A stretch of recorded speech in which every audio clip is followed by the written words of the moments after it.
Okay. Yo, what up? Finally back at this ting. It's been a minute. Oh wow. 5 minutes. Okay. Oh shit, what's up, dude? How's it going? Alright, hopefully I'm gonna turn on my AC unit real quick. It's like muggy in here. It's either muggy or caffeine just hit again. But I gotta bust out some character design stuff. It's what I've been mostly working on since I moved. Some character design stuff. So I'm just gonna ink this and this. And yeah, well, I'll show you guys. Moved successfully. Yes, successful move. Oh my god. No, it was actually a pretty easy move. We're just on the 4th floor. Let's see. Alright, so I always see people streaming. Okay, there we go. So this is the, okay, so this is how you, maybe I can color. Maybe I'll color today too. While we're here. Okay. Let's see the new studio. Let me see if I can actually do that. Alright, 1 second. So the new studio is pretty cool. Alright, let me disconnect this top camera real quick and I'll walk you guys through it.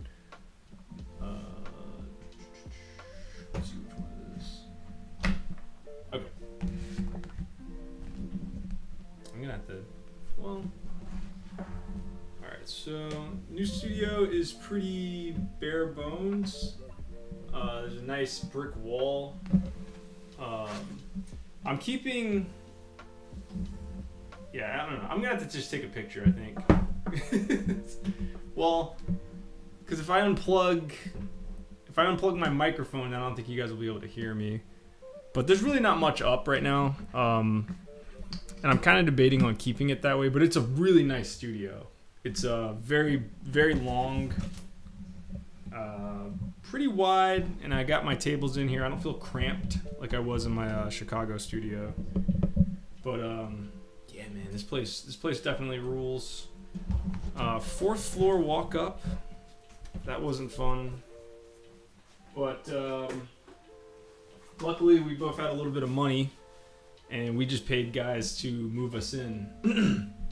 But I'm keeping these walls blank for a reason, because I have this giant roll of paper. I have 2 really big giant rolls of Bristol board that I've been meaning to use for years now. So having these nice big white walls is going to be good for that.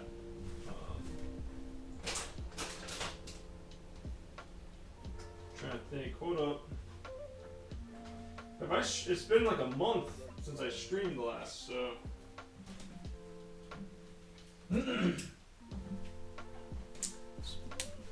Doing character designs, yes. Gotta bust out some character designs for the old job. And I think this is gonna be it. I'll show you guys the other ones.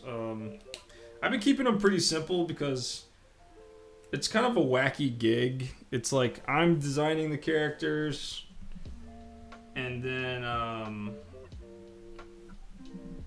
the studio in China is gonna just like do their own version of them, like kind of in like that like Chinese manhwa style. It's very, very weird.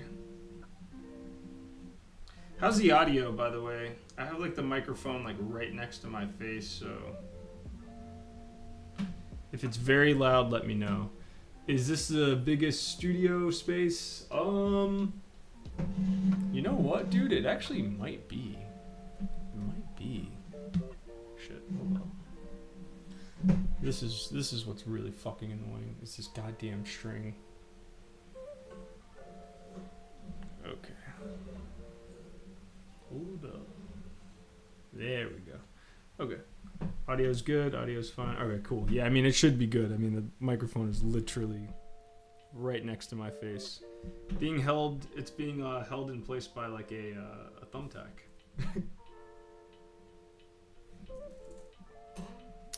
We got music playing too, right? I haven't streamed in so long. I forgot if I set everything up correctly.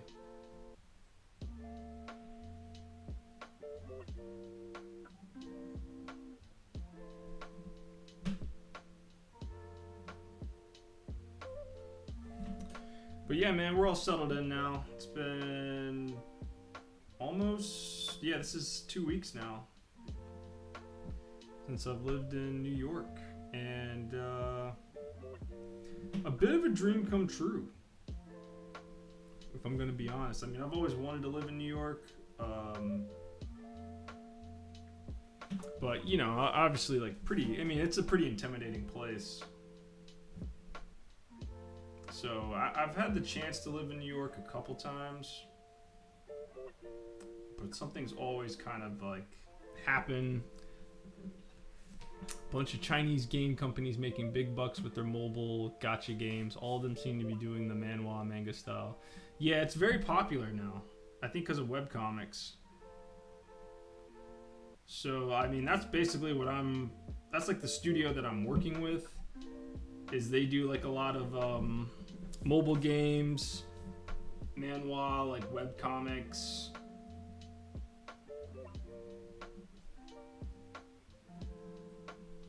So I don't know. It's a gig, it's a job, so I can't truly complain.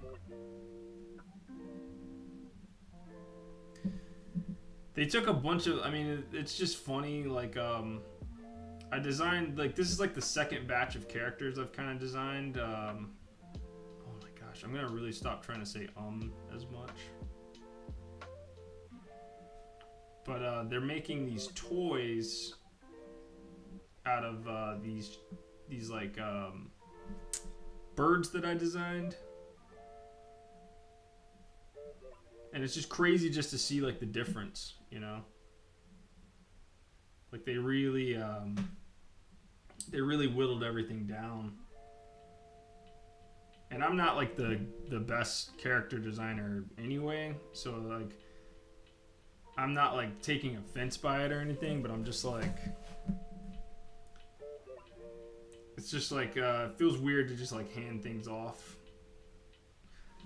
But did I talk about my time in China yet? I don't think I've done a stream since I got back, right? Yeah, because I got back and then I had to move pretty much.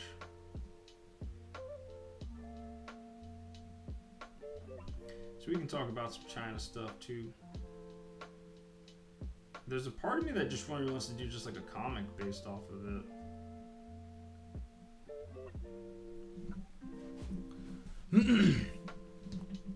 Let's see if the lighting's pretty good too. Okay, lighting's pretty good. Alright, cool.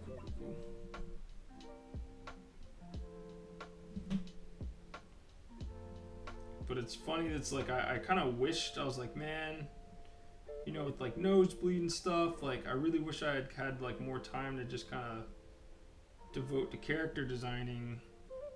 And then the universe was like, well, here's a job where you're doing character designs. I was like, all right, sick. So I've been learning a lot for this.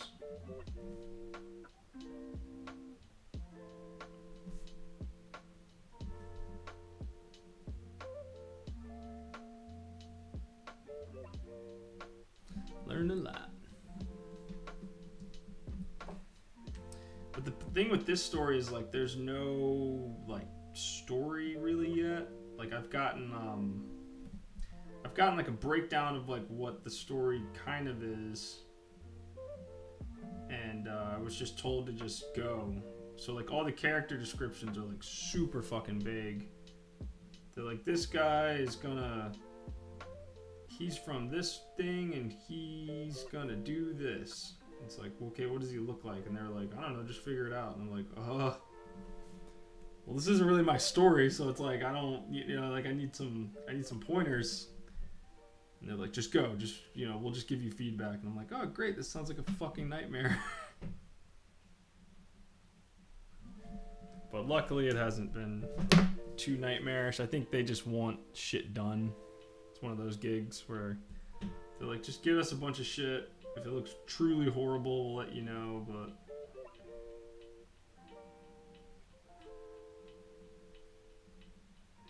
And I'm kind of doing a mixture between, like, digital... Like, I've inked some of these digitally, and then I've inked some of them by hand.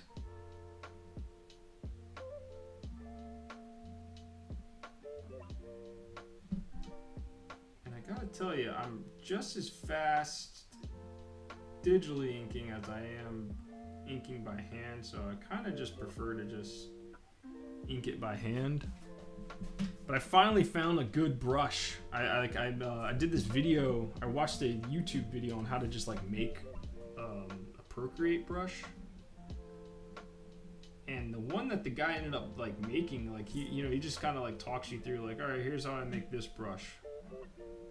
And it's a phenomenal brush. It's basically like a Tombow, like a digital Tombow. So when I've been inking and doing flats, I use that thing now, and it's so much better. I mean, there's just so many like Procreate brushes out there, man, and a lot of them just, I don't know.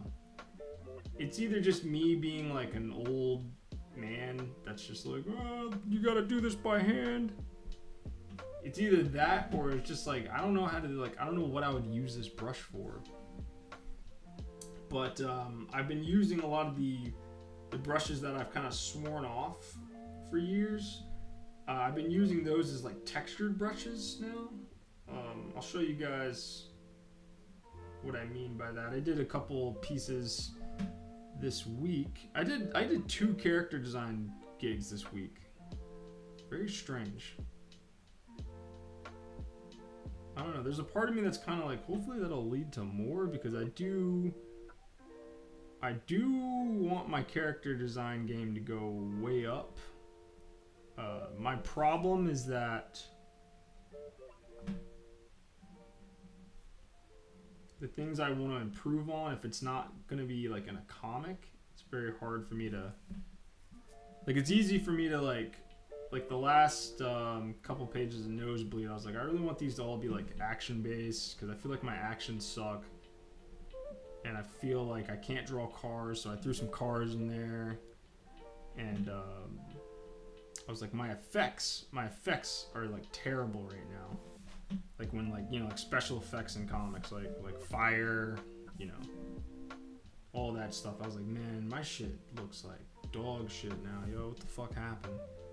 So I basically was like, I'm gonna do like the next 15 pages. It's just gonna be a fight scene that's using effects and all types of shit. And that was like an easier way to just sit there and just like plow through, like you could study something and then you could actually like use it. Let's see. Seems like a cushy gig in general. Yeah, I have to keep reminding myself of that. There's like, I mean, it's like any gig, right? There's always going to be like some weird crap. But yeah, no, I had to literally, my girlfriend's really, my fiance, she's really good at reminding me like, you're really lucky. And I'm like, yeah, I know, just, sometimes I just get a little bit, I get in the way. Plunder lawsuit? No. Okay, so those pages that I burned from Plunder, I just burned like probably like the first, I burned everything from 2014 to like Youngblood 1 and 2 pages before I left Chicago. But there's no beef or anything like that. I just didn't feel like carrying them around. They're really bad pages. Like, I don't think they would have sold at all, and I just really wanted to save myself the embarrassment of like trying to sell pages that, from books that like not that many people really read. Character design, got the lawsuit ready. So no, there was no lawsuit or anything. There was no beef. I hope Jonathan, maybe I should text him. Oh god, I should probably text him and be like, hey, I burned those pages just because I didn't feel like bringing them to like another city, basically. Like I have a flat file, and it was just like filled to the brim with art from over the years, and I was like, well, I can't like sell any of this. Like nobody's gonna buy any of this shit. So I just burned it all. Gave it a Viking funeral. The funny thing about that is like I was like, okay, this should go up pretty quick. Like in our old backyard in Chicago, we had this cool fire pit. So me, Clarissa, and my neighbor just kind of sat back there, drank some beers, grilled, and just burned comic book pages. And it took for fucking ever. It took like hours to do. And my back was sore. It was hilarious. I was like, why am I sore? Because I guess I was like bending over. I kept doing this, basically just taking pages out and throwing them in and throwing them out. I was like, holy shit. I didn't realize like how much pages I was burning.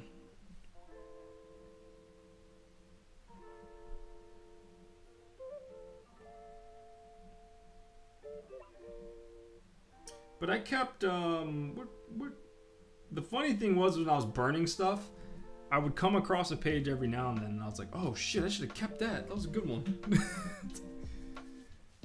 But I was like, nah, fuck it. Let's just make way for some new art, you know? So yeah, that's what that was. That wasn't, man, you know what? That's funny because Jonathan, who I collaborated on that book with, I saw recently a picture of him on Instagram. He's in New York. And I was like, oh shit, maybe he didn't hit me up because he thinks I like hate him or something. Because I'm burning plunder pages. But honestly, I think he probably would have messaged me and been like, yo, what the fuck? Are we good? Like, yeah, man, we're golden. I just didn't feel like carrying that shit to like another city. And I mean, it'll be hilarious if in like, you know, all of a sudden this year everyone's just like, hey, we want to do like a plunder. We want to do like a plunder reprint or something. And I'll be like, well, that's gonna be quite hard because I burned those pages. I burned all of them. They're like, when you burned all of them, I'm like, well, I kept one cover. There was one cover I was like really proud of to this day that I still kept.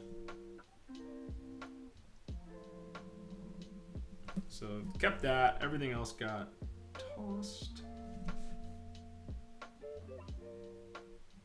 But it was cool. It was kind of like, you know, burning memories, basically. Character designing is some of the most fun in my opinion. It's getting there. Yeah, it's definitely becoming fun.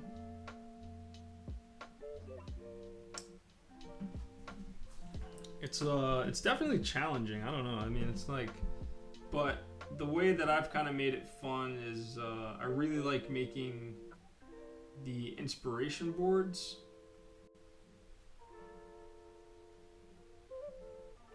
Like I'll take, I wish I could share my screen. I could share my screen, but I make basically just like the thing that's helped me out, because I used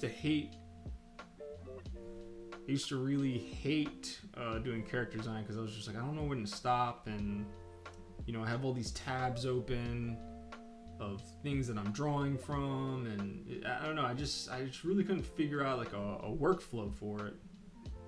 So that's kind of what I basically used. I started watching videos of how other people kind of did it. I think I took a Skillshare class.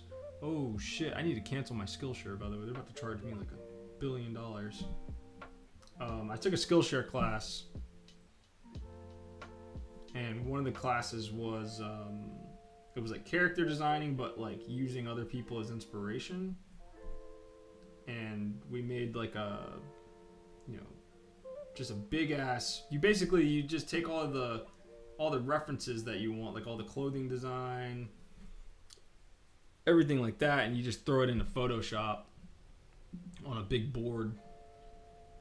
And it's just much easier just to like have everything that you're looking at on a board. So that was nice. So that really took a lot of the edge. Because before I would just have like 1,000. I would either be on Pinterest a lot, and on Pinterest you can still only look at like one thing at a time, or you can look at your board in big view.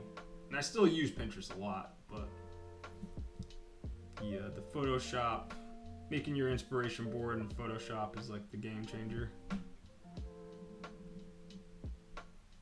And now I use it for like everything. I use it for like scenes, like I have to draw the inside of like a police station. So I'm like, fuck it. Put all the references that I need for the police station, put that all in one place so I don't have to keep Googling. So that really helped out. Also that Alex Toth book that you got me, Brian, that really helps out. I just have that out all the fucking time. Keep that bad girl out.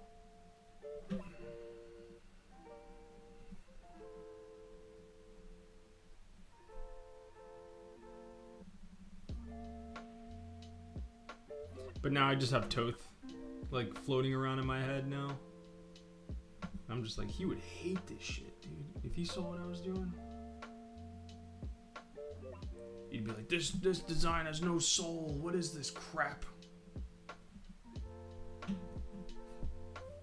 Okay, I forgot she's wearing a hood. And this is basically why you should just do this digitally. So you can do this like, you can do like the transparent view, but I think I got it here. I think I don't need to do it. I'm doing all the coloring digitally. But, I'm gonna have to draw this shit by hand anyway. So I think that's why I'm kind of just like, let me just get into practice.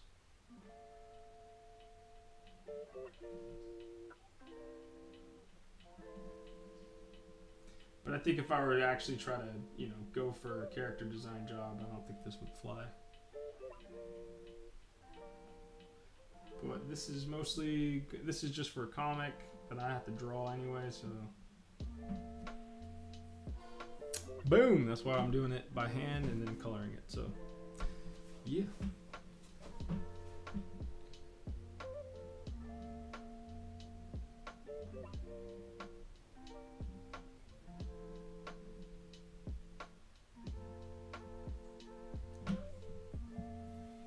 Cool beans. I'm gonna deck out this hood a little bit though.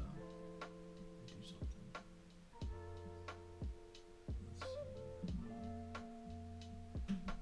see. Yeah, what are you guys up to this fine Saturday? I was supposed to go to the beach today, but I'm trying to get all this shit done. I need money. I'm being paid hourly, so I really gotta you really gotta prove your worth.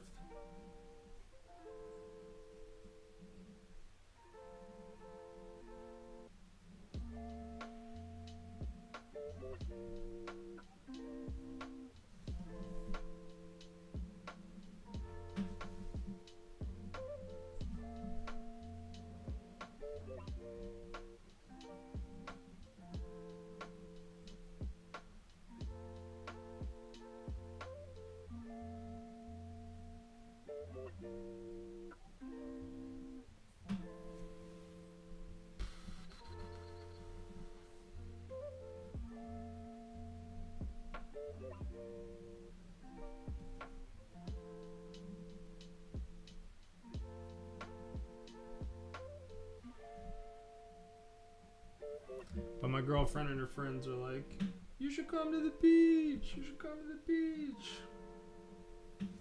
Also, character design takes me it takes me so long to do this shit, man. Like when I was in China, I had to like pass off the bird designs that I did. And there's this one girl there that's like kind of like the lead on the project. Because I told my boss, I was like, you should have her. She should be the one that's in charge of this whole project. She got my style and everything. It was crazy how she was able to take what I was doing and then just like beast it out. It was nuts. It was wild watching her work. But she was so quick, and I've been like looking at how she kind of breaks things down, and she's very, very, very smart. She would a lot of copying and pasting, and I was like, damn man, this bitch is crushing it. But that was fun to watch. Did I talk about China yet? China was crazy. China was definitely an experience. Definitely an experience.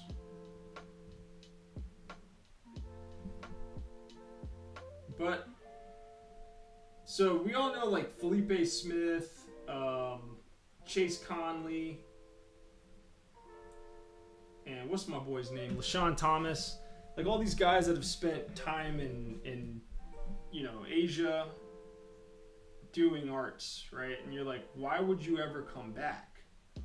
Like I always wondered that. I was like, why did Felipe Smith only spend, I think he spent like 6 months or something like that in Japan. Maybe longer. I think Felipe Smith and LaShawn probably spent the most time out there. I only got to talk to Chase Conley very briefly about it. But he trained in like Korea. But I'm not really sure. I think he was only out there for a couple months too. And when I talked to Chase about it, I was like, dude, why did you come back? He was like, bro, I missed everybody. And I was like, really? He was like, yeah, dude, it gets kind of brutal. And I was like, for real? I was like, but you get to do art in like the motherland of the style that we all like. I was like, the fuck? I would never come home. And then I got the chance to go. And let me tell you, by day 3, I was like ready to go. Like I was like, I need to go home now. I was like looking up plane tickets. I was trying to think of ways to like talk to my boss about being like, I need to switch my ticket now. I need to go home now. Like, it's definitely cool to see like how like another country lives. Definitely cool to see that part, but I think I kind of knew this just based off of like Felipe Smith's interviews, that like just because they export anime and shit, like doesn't mean that like the whole country is like stoked on that. Like it's a very small niche part of Asia and Asian culture. Every now and then, like you'd see somebody like walking around, in like a crazy get up. But over there, it's just kind of like it's definitely like a thing that you can be a part of, and it's not really seen as like nerdy. But I think you just think that like everybody, it's like anime all the time, and when you go over there, you're like, oh my god, there's anime everywhere. There's anime here. There's anime there. Holy shit! Look at all this anime. It's everywhere. It's not really like that. But they just like where we went. I went to Guangzhou. Spent most of my time in Guangzhou. Guangzhou is really cool. Let's see. Guangzhou is really cool. I'm trying to think of how to like describe Guangzhou. It's basically like Florida with like a bunch of Asian people in it. That was the other thing too, was like I didn't realize the weather. Like I'm really glad I almost packed my jean jacket almost packed it. But luckily I was smart enough to look up. I was like, what's the weather going to be like the entire time I'm in China? And it was like 80. And I was like, oh, fuck that. I'm not bringing my jacket with me. I brought like a little like windbreaker just because they were like, well, you know, sometimes it rains. I was like, all right, cool. I'll just bring a little windbreaker. Boy, it was like Florida, man. It was so fucking hot every single day. It was hot as shit, man. You just like, it was just humid. Very humid and like kind of tropical weather, which was really cool.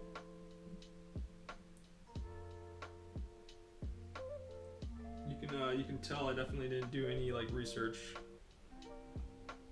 before I was leaving, because I didn't do any research before I got on the plane to Guangzhou, because I was like, well, I'm going with a guy that speaks the language. I don't really need to like think of like an itinerary or anything. Like, this guy already has everything that we're gonna be doing. Like, I don't really need to. I don't know.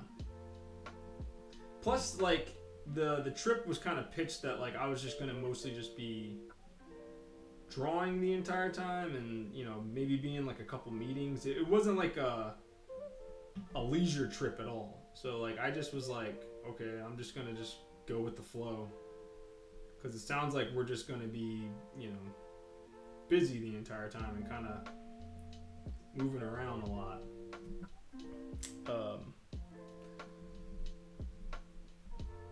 So yeah, where was I going with that? I forgot where I was going with that. Oh, so basically, like, why those guys ever came back? Like, it's so. I initially thought that we were gonna be going to Hong Kong, and apparently in Hong Kong, a lot of people there speak English, and we ended up going to Guangzhou, where nobody speaks English. Like, outside of just like very, hold on, I gotta get in front of this. Outside of just like very basic,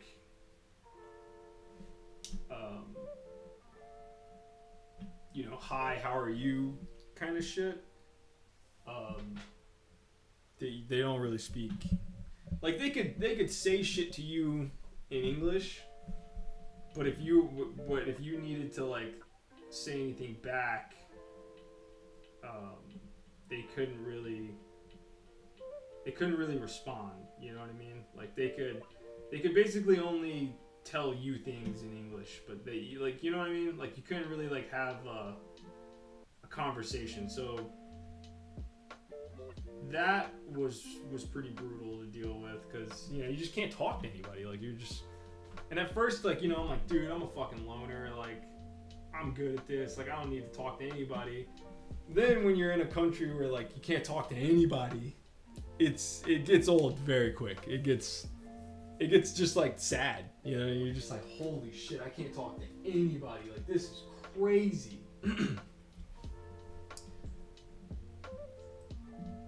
You know, like that whole just like, man, like, this is fucking weird. Like, you know, that really just gets to you after, like, it got to me very quickly.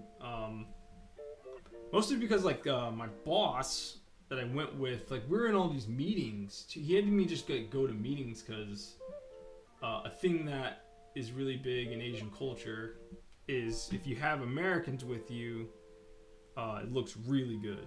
Like, you look like you're like the shit. They're like, oh fuck, this guy's got money. You know, he's got an American with him. So he had brought me and his other business partner with him.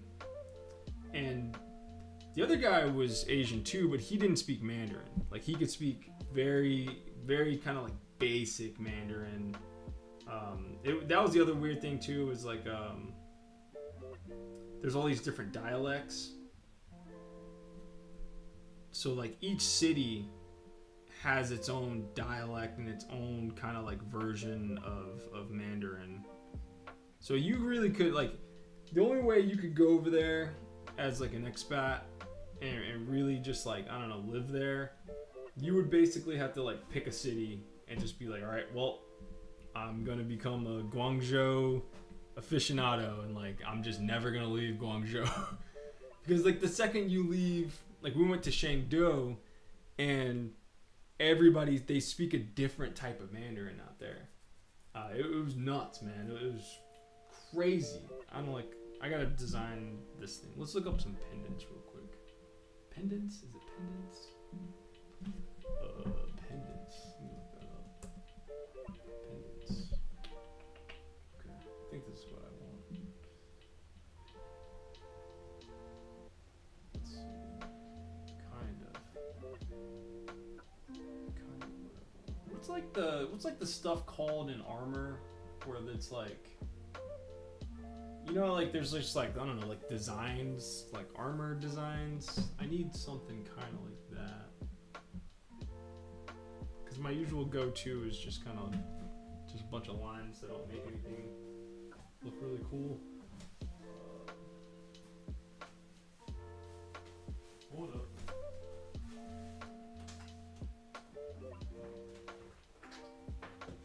God damn. Where's my eraser? Where the hell is my eraser at? Really? Oh, here we go. Got the eraser.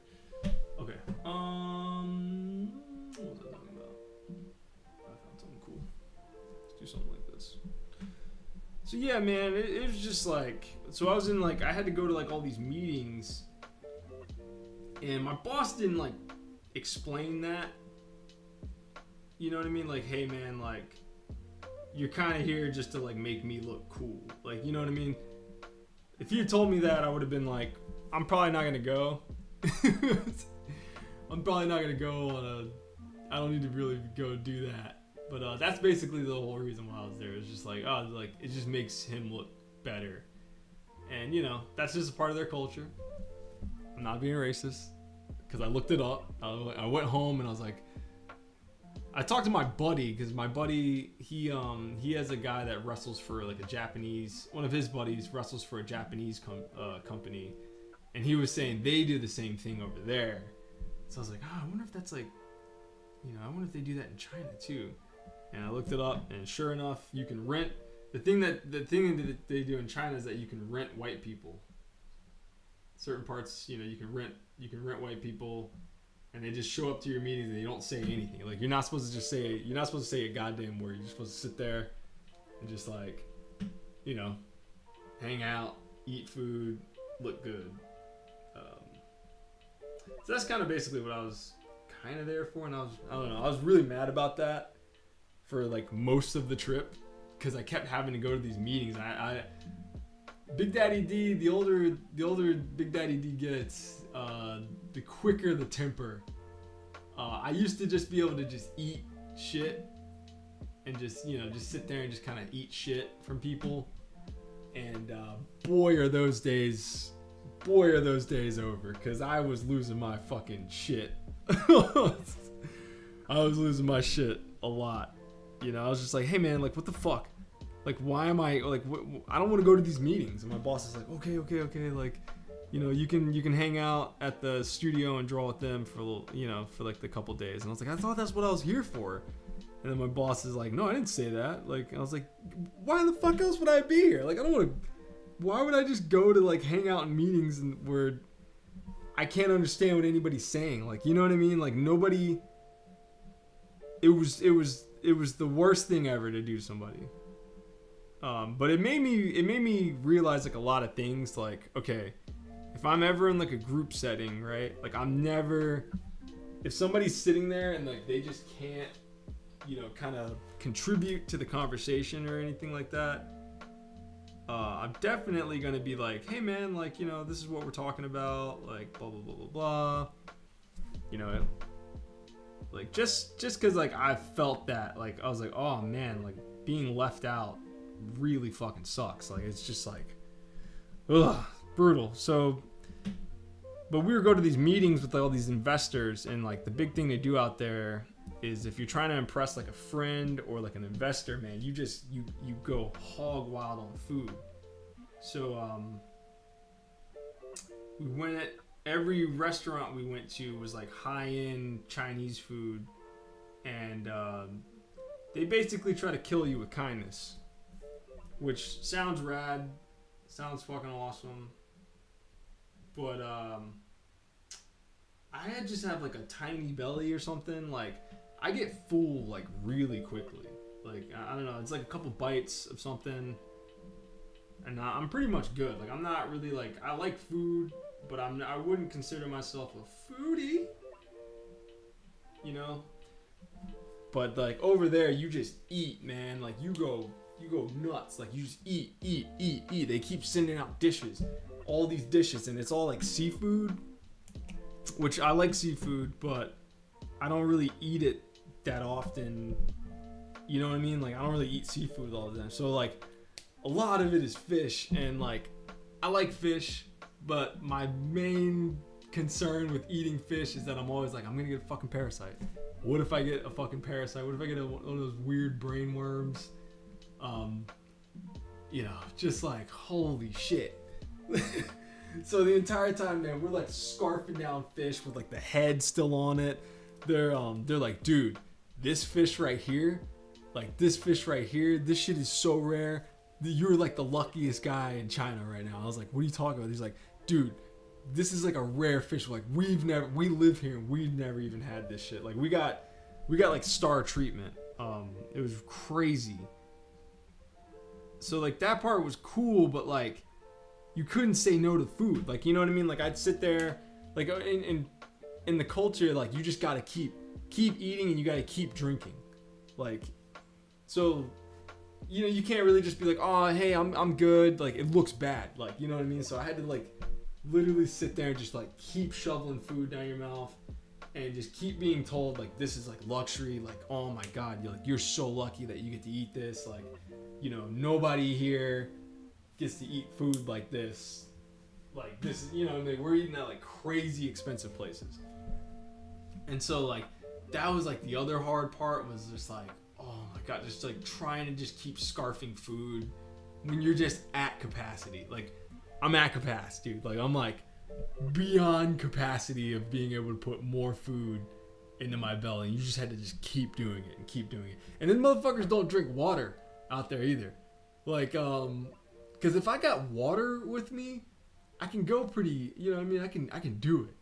Like I can eat a lot. I can just kind of, you know, scarf down water. The water kind of helps push things down a little bit more. But they only fuck with like tea. Like it's like tea at like every meal, which, you know, rad. I love fucking tea. I drank so much like good tea while I was out there, but it was funny because I'd be like, hey, can I get some water? And like everybody would be like, wait, what do you mean what? I was like, oh, just water. Like, is the food too spicy? Are you okay? I'm like, I'm fine, I just want some fucking water. I was like, can I just have water? And they're like, okay. And then they have to go talk to the waiter, and the waiter's like, what kind of water does he want? What do you mean water? Like nobody. You sure he doesn't want more beer? I'm like, I don't want beer. Well, I'll take a beer. Give me a beer, but also bring me some fucking water, please.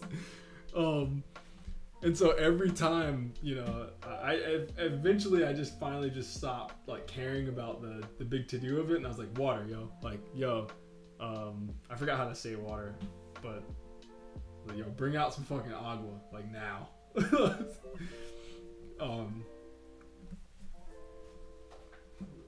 But it was hilarious because they're like out over there, like if you get water, it's like warm. They don't have like they don't have cold water. I mean, they have cold water, obviously. That sounds fucking racist. But they, you know, if you just want like a glass of water, it's gonna come out warm. And we went to Shangdo, and Shangdo is in the Sichuan area, where all the motherfuckers eat is spicy food. I had the spiciest fucking food of my life, to the point where I was tripping. Like I literally was sitting there giggling, and people are like, what's going on? Like, what's wrong with you? Are you drunk? And I'm like, no, dude, like this pepper, whatever the fuck this is, like I literally am like, it felt like, you know when you smoke weed for like the first time, you get the giggles. I got the giggles like hard, and like I was trying to mask it just by like just just drinking. So when you eat Sichuan food, they don't give you milk or anything. They just give you beer. Like, you're supposed to just eat spicy food and then you wash it down with beer. So I'm just like on a different level of just like, oh my god, like I'm all over the place. Like I'm like tripping, I'm sweating, I'm mildly drunk, but like, you know, the beer out there is like super light, so you can't really get like drunk, but you're just drinking beer. It was very disorienting. It was fucking nuts. It was so nuts. But when we went to Sichuan, I was very mad at my boss because before that, like I said, we've been going to these meetings, and you know, he just had me in these meetings, and beforehand he would just like, this was like the weird thing that he was doing. You know, he'd be like, hey, like we're gonna go talk to these people. Like when we went to the studio, he was like, hey, like we're gonna go in there and we're gonna talk to the studio and we're gonna show them what we've been working on. And I'm like, okay, cool. Like, do you want me to say anything? Like, what do you want me to do? He's like, oh, don't worry about it. I was like, okay. And so we'd literally go into like this meeting, and then he would just talk the entire time, which is fine, like, you know, but it's literally just like, why the fuck am I here, dude? Like, you know, he would sit there and just like, you know, do the you know, talk them through like the project or whatever, and he had already had them like working on shit, and that was like a little bit annoying too, because it's like they were basically, what's the word I'm trying to look for, like this isn't my project, so it's, you know, it's fine that people are like going over my work and doing whatever that needs to be done to get it to how this guy wants stuff, but it's just like seeing the results, you know what I mean? You're just like, yo, like what the fuck is that, dude? Like, are you serious? Like, that was also kind of the bummer, is just seeing the results from finding out that people are like working on stuff that you've been working on, and then you see the results and you're just kind of like, ugh, really, bro? But whatever. So that was just kind of like eye-opening, because that was kind of like the first time I had seen it. It's just being presented, and I'm just like, the fuck? No one told me this.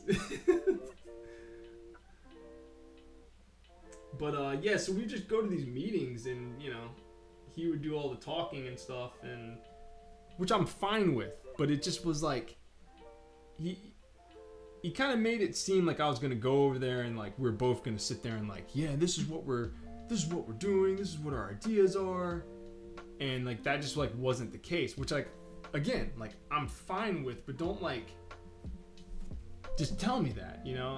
I think he just, I don't know, I think that's like another thing in Asian culture, is just like you leave people kind of in the dark that work with you, because they would look at, he would tell them shit and they would be like, huh, what the fuck? Like everybody was just confused, and you know, I don't want to like throw the guy under the bus, so I'm not gonna go too deep into that, but it was very annoying.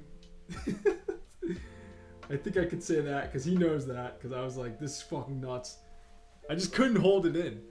Like, I couldn't hold it in. I was just like, this is fucking nuts. Like, why am I here, dude? Like, what the fuck, man? Like, I could have been at home. Like, the trip was like sprung mostly out of a joke. Like, me and him we're working on some other stuff for a thing that he's doing, and I turned that work in. He was like, oh, hey, just so you know, I forgot to tell you, probably within the week I'm gonna be in China. And I was like, oh, dude's like, all right, so I'll just try to like think of some stuff for you to work on, you know, while I'm gone. And I was like, oh, dude, you should have told me. I would have totally gone to China. And he was like, wait, for real? And I was like, well, yeah, but you know, I'm moving literally in like 2 weeks. Like, I don't have the money. I was like, I'm mostly joking, dude. And he was like, no, like I'll take you with me. You want to go? And I was like, I was like, no, dude, I can't afford a fucking China trip, bro. Like, you know, I was joking. He's like, no. I'll pay for everything. All you gotta do is just pay for your visa, and you can come to China with me. I was like, well, wait. I was like, for how long? And he's like, probably like 2 weeks, like 11 days or whatever. I think we were gone for longer than that. I think we were gone for like 12 or 13 days. It was nuts. And the big takeaway for me, and I'll keep complaining because that might be entertaining, but I felt bad most of the time because it's like I have this, I told my girlfriend, and my girlfriend's immediately like, if it's all expenses paid, you can't not go. Like, go, it's fine. Like, we were still looking for an apartment at that time too, so we're like in the middle of that, and I'm like, are you sure, man? Like, this seems like a really dumb idea. And she's like, no, it's fine. Like, we'll just get an apartment. Like, we're in talks with this one place, and it seemed like it's pretty much a go for this apartment that we now have. But it was like this crazy back and forth. It was very annoying getting this apartment. So I was like, are you sure you want to deal with that on your own? Like, it's like a 12-hour time difference. And she was like, it's fine, like, totally fine. This is like a once in a lifetime opportunity. You gotta go. And I was like, all right, fuck it. So the trip was just like so fucking last minute. Like, and I was gonna bail because I was like looking at the prices of getting your visa like on such a short notice, and it was gonna be like close to $1,000. And like I was like, look, man, like I got money saved up, obviously, but this is all of our money is basically to give to our stupid New York apartment. And I was like, I can't really be like fucking around with like the green like that. But we go to this spot in Chinatown, and they knew him, and they hooked it up. It was only like $300 to get a short notice visa. I was like, what the fuck? I was like, all right, I guess I'm going to, because I was pretty much going to bail then. I was going to be like, you know what? This is actually a bad idea. I really shouldn't be spending this kind of money. But he was like $300. And I was like, all right, I guess that's pretty cheap. If that's all I have to spend to go to China for, 12 fucking days, that's not terrible, right? Like, I'll just do it. So I went.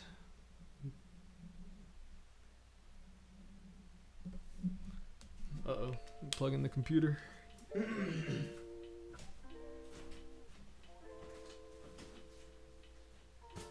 so many other crazy things that happened, but I can't talk about.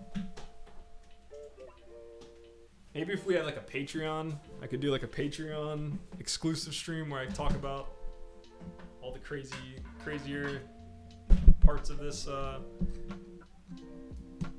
whole trip. But you can't be saying shit like that on the internet. It's gonna stay around. But yeah, I don't know. Okay, so why I felt bad? Like, I felt bad because like I am literally getting this opportunity of a lifetime, and the entire time I was there, I was ready to go. Like, as soon as pretty much by day 3, I was like, oh, this is not fun. Also, like, the jet lag. All right, so let's go. Like, it was like a couple reasons. Like, I thought I was going to be drawing at the studio like the entire time while he was just going to be off doing these meetings. So I was like, all right, cool. Like, I'm going to draw at the studio. I'm going to level up, see how, not to be racist, but Asian artists are fucking awesome. So I was going to be like, great. I'm going to learn from the gods, how to crush art. And that didn't happen. But so like that was like already a letdown. I was like, well, what the fuck, man? Like, I don't really need to be here. Like, I don't want to be like, hey, Thanos, hi, stop scratching me. I don't want to be a part of this guy's, clique. Because like people kept asking me, they're like, oh, so like, what are you, they thought I was like an investor, and I'm like, dude. was like, I just make art. They're like, you make art? Did you go to school? And I was like, no. And they're like, so it just, because that's like another big thing too. It's like school. It's all like for show over when you're dealing with like when you're dealing with like investors and shit and people that got money. It's all about like the prestige, you know. So like they'd be like, oh, what school? Like, you know, you're a designer. You must have went to a really fancy school. And I was like, no, I just YouTube, and I have friends that are way better than me at this shit, and they've kind of helped me out mostly by saying, hey, that does not look very good. You need to fix this, and this. You know, that's been my art school, and they're just kind of like, what? Okay. It's hilarious. But yeah, man, it was just very it was just brutal, like, cause you know, like over here, right? Like, say like you're a fish out of water, like, you know, you go to like a fancy restaurant or something at work, where, you know, there's like a upper level of people around you, right? Like I've been at Comic Cons where I'm like you know, I'm surrounded by dudes that are way better at this shit than I am, or, you know, people that are way further in the, like, ahead of their career. Like, you can kind of just, you know, there's a mode for you to kind of sink in and just be like, okay, who else here is like kind of new, and, you know, I can just like link with them. We can both be kind of like fish out of water together. Or, you know, you can just sit back and just like listen to a conversation and just like kind of insert every now and then. You know, like, oh, hey, like that reminds me of this, or, you know what I mean? You can kind of cut in every now and then, but like over there, it's like I couldn't do shit. So like I couldn't even sit there and like fake like I'm listening to the conversation. I literally was just like, you know, it was like being in a movie. It was like it was an outer body experience, basically, because it's like it felt like I was like dead. You know what I mean? Like, because there's like all this stuff happening around you, and you can't contribute to any of it. You know, like you're just there. You're just like stuck, and you're there, and people are talking, people are laughing, people are, you know, raising their voices, and you know, you can't even literally just sit there and just be like, ooh, oh shit, like, you know what I mean? Like, it was just fucking brutal, man. Like, I was like, dude, I can't. I was counting down the days. Every single day, I was just tallying up, like, okay, I'm almost done. I got 2 more days of this shit, like 3 more days of this shit, 4 more days of this shit. Like, it was crazy, man. These are not bugs. Okay. So they're like kind of based off of like birds. So this is like what's this bird called? There's this type of hawk that has like a crown. Wish I could share my screen. I could share my screen. I think I can share my screen, but it's gonna get weird. Damn, I forget what this bird's called, but it has like these cool feathers. I'll probably make these more feather-like. I probably should do that since it's not coming across that way. Damn. All right. Hold up. How do I do that?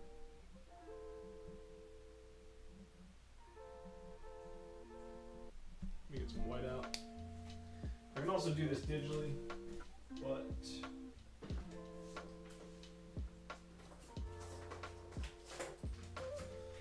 go ahead and knock this out now. Yeah, they do look like antennae. Antennae. Okay. So yeah, I just felt bad. I felt like I was being like a sourpuss. You know what I mean? Because like I literally couldn't complain. You know what I mean? Like we're literally staying at nice hotels. I'm being treated to nice food. And everybody was like really nice to me too. That was like the other thing.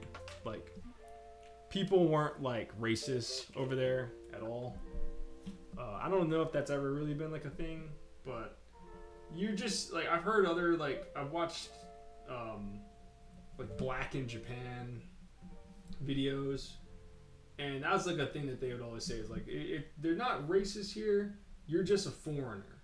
So if you're getting any weird looks or anything, it's not because you're black. It's because, well, it is because you're black, but it's like, they're not going to get weird or like nasty. They're just going to be like, holy shit, there's a black guy there. You know what I mean? Like, holy fuck, I wonder who that is. You know what I mean? The only thing they would do that was like a little bit unsettling was that they would stare. Like, that was like a thing that people like warned me about. They're like, all right, they're going to stare at you a lot. Yeah, I recall which bird you mean. Kind of looks like a goose or swan got merged with an alien. Yes, on a bridge gamer. Yes. It has like, it looks like a hawk, but it has these like, it has like a bunch of like feathers sticking out the head. All right, cool. So, fuck yeah. All right, cool. Glad somebody caught it. I'm going to add some feathers though, just to really make it sing. But the thing that would happen a lot was people would stare at you. And they would stare at you like, they'd stare, but when you went, anytime I went to just, you know, like acknowledge it, then they would like look away. So it's like, cause you know, like people will stare at you here and you can just be like, yo, what up? And then they'll be like, oh shit, my bad. Or like, hey, what's up? Like, you know, or hi, how's it going? That really would, they had that kind of like down to like this weird science. Where they would stare at you, and then you would look, and then that's when they would look away. So you can never just be like, hey, what's up? Like, I know. You don't see a lot of me in Guangzhou. I totally get it. What's up? You know? So that part sucked, because that also led to me just being like, oh my god, this is so alienating. Like, I can't even say hi to people. Like, you know what I mean? I was like, what the fuck, man, this sucks. Secretary bird, yes, that's what I'm looking at. Secretary bird. So backstory on this. This girl is like a bird warrior from this bird planet, and she's a princess. I don't know if she transforms into a bird yet because the character design has been very vague. But she lives on this bird world, and she's a warrior princess. So yeah, I don't know. That's where we're at. So I was just like, I don't know. I'm just gonna give her a crown, I guess, like a warrior crown. But I need to make these sing a little bit. There we go.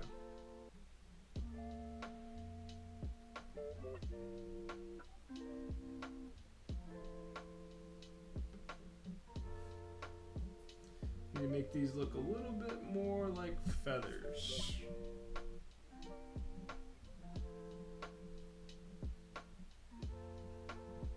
So yeah, I basically understood why anybody that's ever, I guess, studied abroad or went abroad, you basically don't become a lifer at that shit unless like you're really determined to be like, I'm gonna learn the language and I'm gonna just do this for some odd reason.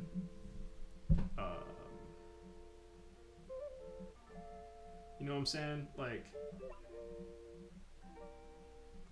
but every now and then people would surprise you. Like this one girl, hi Thanos. There's like a job over there, I guess you can, you know, just flying. And this one girl came up to me and started speaking. Thanos, stop! My cat has really sharp fucking claws right now, and she likes to just like go up to you and just do this. It's not like a bat. It's just like a very like, she puts them on and then she just slowly lets her hand glide down your leg. It's very Not cool. What, man? Go lay down. Go lay down. You're bad, dude. You're so bad. Anyway, so this is her. I know we're talking about like 40 different things right at the moment. Sorry, guys. So this is her, like on Bird World. Really excited for this cloak. I'm pretty sure they're never gonna let me draw this cloak. But cloaks are cool. I figured, why not? We'll give her a cloak. I don't know. Why not? Especially this back of you. Come on, man. It's just dope. But this is kind of what she'll look like when she's like on the battlefield in Bird World. Feathery hair. Yeah. Kind of cool. And then this is her like on the human world. People from Bird World come over to the human world, but they still kind of keep an aspect of the Bird World with them. So I'm trying to figure out ways to kind of do that. So I figured I'd just give her like a headband that had like 2 of the feathers on it, but I might actually redesign this because it's kind of cool, but I kind of want to make it a little different. But there's another character that has like a feather hat already.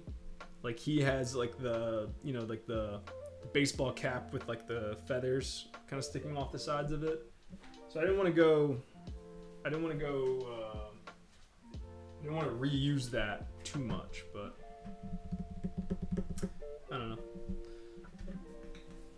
So yeah, I don't know. What else was I talking about?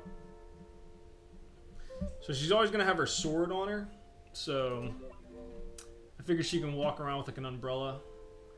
Either an umbrella and then, you know, the sword, the hilt kind of folds in.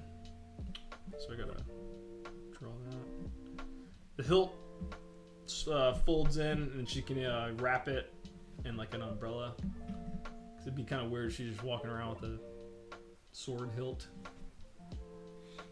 But yeah. What else was weird about China?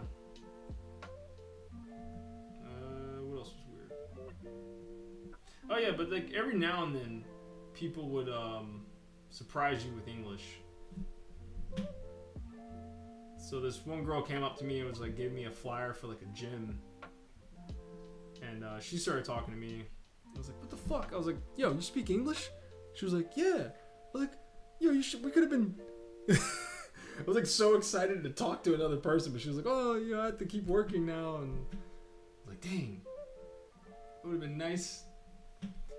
They gave me this this cool, here, I'll show you guys. They gave me this thing. It's like a translator. I think it's dead. But basically, I speak into this, and then it says, you know, it says what I'm trying to say basically in Chinese. So this was cool. This was like very handy to have, but this thing also doesn't really, you know, it can't pick up on everything. So it was like we were having conversations. I was staying with the studio. They would take me around a lot. They were really nice. They took me to this place called Comic City, which was fucking cool. It was basically an underground mall where they sell, you know, toys, mostly just toys, toys and like trinkets, you know, like stickers, manga, shit like that over there. So that was cool. We went there one night after work. Let's talk about work, because work over there was pretty cool. So when you work at like a studio over there, it's very cool. They kind of warned me at first. They're like, hey, you know, we work pretty differently than you guys do in America. Are you going to be able to adapt? And I was like, well, yeah, like, sure, probably. I don't know. That's what I'm here for. And they're like, okay, well, we work at 9 and then we take a break at 12 o'clock. And I was like, okay. And they're like, we eat lunch at 12 and then we get to sleep for an hour and 30 minutes. So we eat lunch and we sleep from 12 to 1:30. Is that okay? And I was like, yeah, that's fucking awesome. Like, they're like, okay, we give you lunch. So is that okay? And I was like, yeah, I don't have to buy lunch. They're like, yes, we provide lunch and dinner. So, you know, you get fed at this job. They give you they order like a giant like kind of like buffet of food, and like everybody kind of gets in line and you know, gets a plate or two. And I was like, this is fucking awesome. This is so cool. And then all the chairs in the studio, they all fold like completely flat. And then like your seat can like the feet part of your seat pushes forward. So you basically, your seat converts into a bed. And so everybody eats for like 10 minutes. And then after that, like they turn out all the lights in the studio and everybody just goes to sleep until like 1:15, and then slowly everybody kind of starts waking up, and then you just get back to work, and then dinner comes around like 5. Yeah, dinner gets kind of doled out around like 5 o'clock, and it's the same thing. It's just like, you know, buffet kind of style. Like they have like these you know, these companies, I guess, that just bring food to your job, basically. So you never really know what you're gonna get each day, but all of it was good. All of it was like fine Chinese food to me. But I guess according to them, because like there's a couple days where I would take that shit home, and as they're walking me out, they're like, "Oh, hey, like over here's where here's the trash bin," and I was like, "Oh, for what?" And they're like, "Oh, the food that's like you can throw that away," and I was like, "Oh, I'm gonna eat this later," and they're like, "Ugh, really?" I was like, "Yeah, I don't know, it's pretty good." They're like, "Okay." But like, you know what I mean? It's basically like, you know, glorified cafeteria food over there. But you get lunch and dinner, which is cool. And we worked in this like, it was like this part of town. It was like a little square that was basically just, it was like a ton of restaurants. And I guess that's like the easy thing to do over there, is just like open a restaurant. So there was just like graphic design studios and just like restaurants on like the ground floor, so you could just walk around and you know, go to 7-Eleven. There's a 7-Eleven there. You can go to any of the places downstairs and eat. So it was good, man. It was good eating.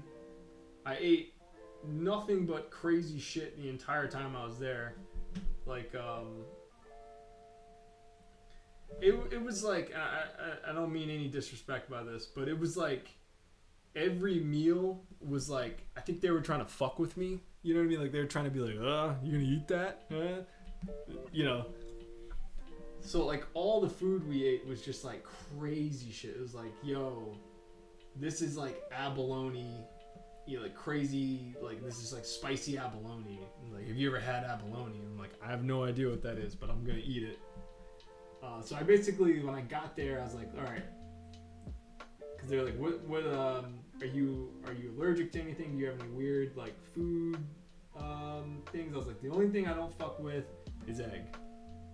And they're like, oh, okay, no worries. So, man, we just ate crazy shit. Like it was like they'd bring out like chicken.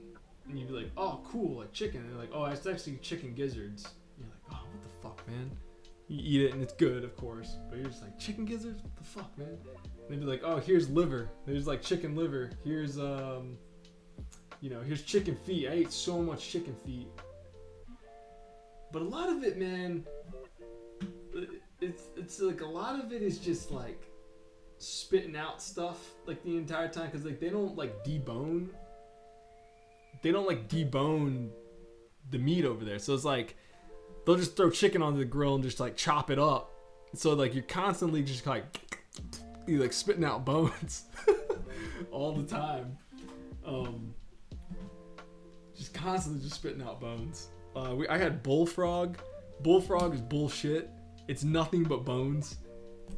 But like then they told me like the reason why. They're like, oh, like we eat everything over here because for the longest time, China's kind of always been being invaded, and being like starved. So that's why they'll just like they eat everything, because it's just like food has been scarce for like so long in our history that like we have to live, like we have to eat everything. So it's like you'd see just all types of crazy shit. I mean, not crazy shit, but like, you know, different foods that in America we would never eat. But we've also never been invaded by a billion countries. Like, the amount of people that have like invaded China is absurd. It's fucking absurd. It's like, holy crap. Like, how are you guys not the meanest country? Like, oh man, they're like the nicest people ever, and like they've just been constantly messed with throughout history because they're very nice and they're very welcoming people. And like, that was like the cool thing. Like, as alienating as it was, if I ever needed anything, like so one day after I kind of like I threw a little bit of a hissy fit because my boss, like, for 3 days straight, I basically got up every day and I went to work. I just went to the studio and I got to just draw at the studio for like 3 days a week, for 3 days straight. And I was like the happiest motherfucker ever. I was like, yeah, this is kind of weird. Like, nobody here is really like talking to me, but at least I'm like working on something, and you know, I can actually say I went over to China and actually like worked, because that's what I was told I was going to be doing. So I'm like, cool, I'm doing that. Great. And then like out of nowhere, I just get this text message like, hey, pack all your shit. We're going to Chengdu. And I was like, I didn't have internet, so I didn't see it until much later when I got back to like my hotel. I was like, he's like, hey, I'm not joking. Like, pack all your shit. We leave at like 7 o'clock in the morning tomorrow. And I was like, what the fuck, man? I was like, I thought I was staying here to draw. He's like, we're going to go check out another design studio in Chengdu. And I was like, what? And so I was pissed because I was like finally kind of like getting into like this groove. You know, I was able to like call my own car to and from the hotel to get to the studio where I worked. I was going out and getting like my own lunch. I was kind of just getting situated. I started smoking cigarettes again because, you know, why not? I was fucking bored. I needed a reason to just like be outside, because like, you know, you're inside, it's kind of like, you know, this it's just work. That's the other thing too, like when they work over there, they fucking work. Like over here, you know, you might be shooting the shit with like your friend while like clickety clacking away. There's none of that. There's no chit chatting. Nobody says anything to the boss. Like, the boss would say hi to me, but everybody else was just like, oh shit, boss is here. Fuck. Like, so I guess if I worked there, like, you know, I would have to basically ignore her. So that was interesting to see. Kind of cool though, because I was like, oh shit, it's kind of cool. We got a lady boss. What else happened? But yeah, I started smoking cigarettes again. That was fun. Shout out to Chinese cigarettes. Crazy harsh, delicious. There was one day I was so fucking stressed about something. I forgot what it was. I think it was, we had to do like a shit ton of traveling in Chengdu. Oh yeah, let's talk about Chengdu. So I get that text message that's like, hey man, we're going to Chengdu tomorrow. Like, get your shit together. And I was like, what the fuck, man? Are you serious? I was pissed. I was just livid.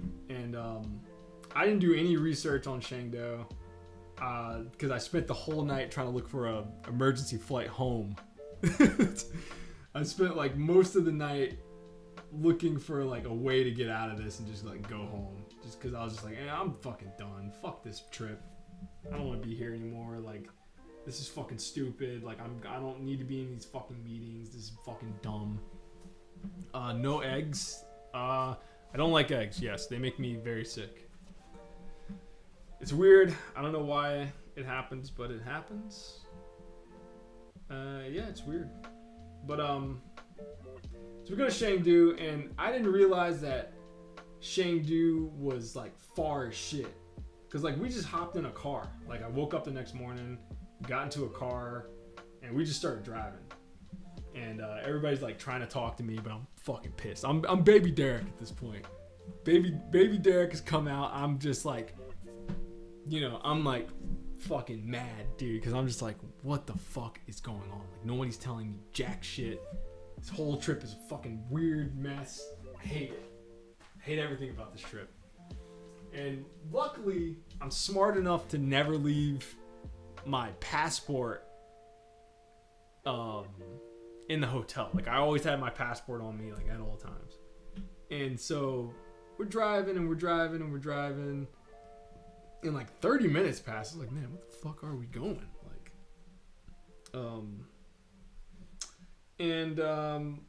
I start seeing signs for arrivals and departures. And I was like, what the fuck? I was like, yo, are we about to get on a plane?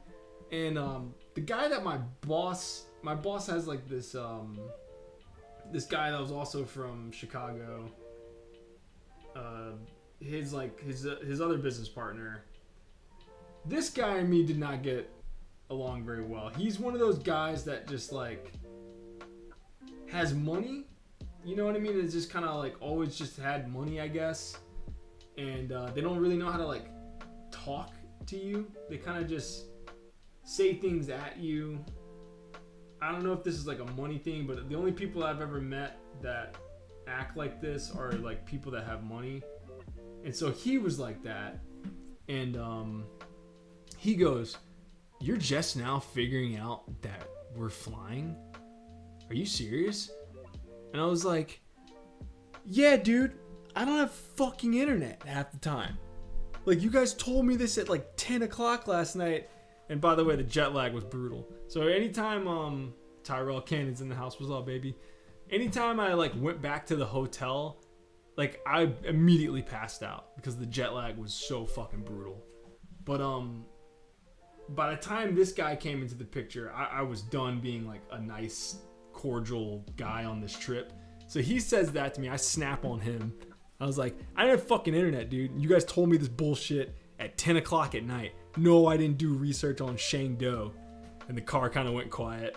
And then my boss was just like, "Well, you brought your passport, right?" And I was like, "Yeah, I brought my fucking passport." And so we go through the fucking airport. You know, you get put through the ringer everywhere you go in China. They're like, "Where the fuck are you going? Where the fuck are you from?" They go through all that shit. And then we get on the plane.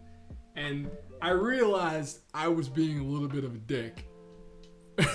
So I tried to just kind of like just start a conversation because we're all sitting together in a row. And I just kind of like leaned over to both of them. And I was like, "Oh man, like, if we ever do this again, I'm going to make sure I learn Chinese before I come back." And Mr. fucking weirdo goes, "That won't do you any good."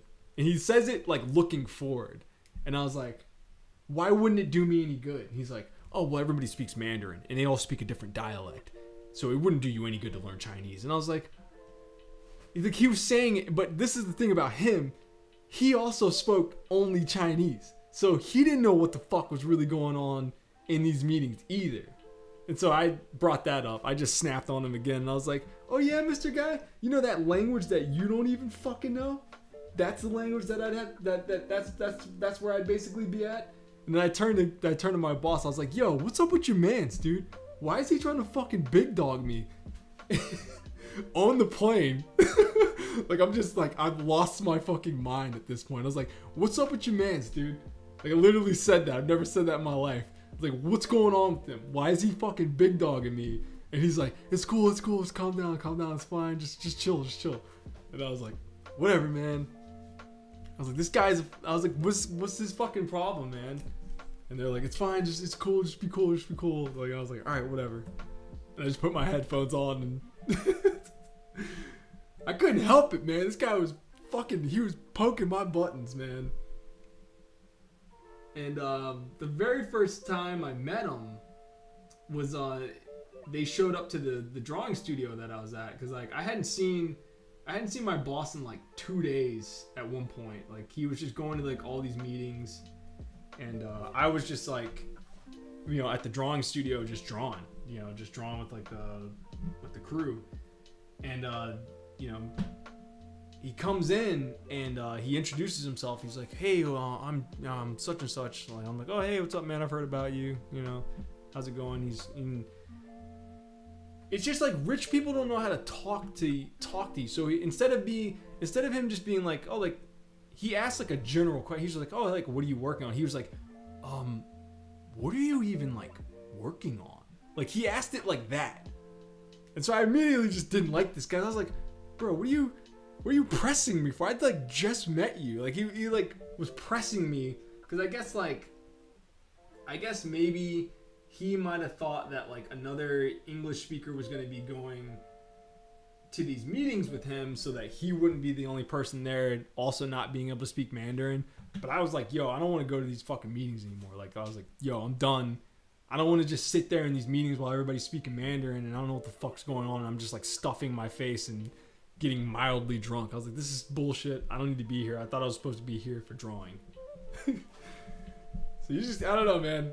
I think you gotta just like snap on people. Snapping on people seems to kind of work in my favor. But yeah, so me and this guy didn't really get along. It got a little bit better when we were in Chengdu. Once the biru, I think they call it biru. Once that started flowing, you know, Big Daddy D loosened up a little bit. But I was really bummed out, man, because like I was in the drawing studio, you know, I was working, you know, it felt good. It just was like, all right, cool. Like, this is what I was here to do. I was here to draw. I'm looking at the people that are drawing from my drawings, and I'm like, holy shit, that's crazy. This other kid, he was not good at all. I was like, how the fuck did you get hired to do this job? You can't draw? He could not. So basically what I was over there to do, right, is like, I would come over there with like, I drew like a character just like this, right? And then the two people that worked underneath me, or not underneath me, but the people that were working with me, they had to do turnarounds. So they had to do like a, you know, side and back view of like the characters that I came up with. And the girl was knocking it out. Like, she was just like beast moding it.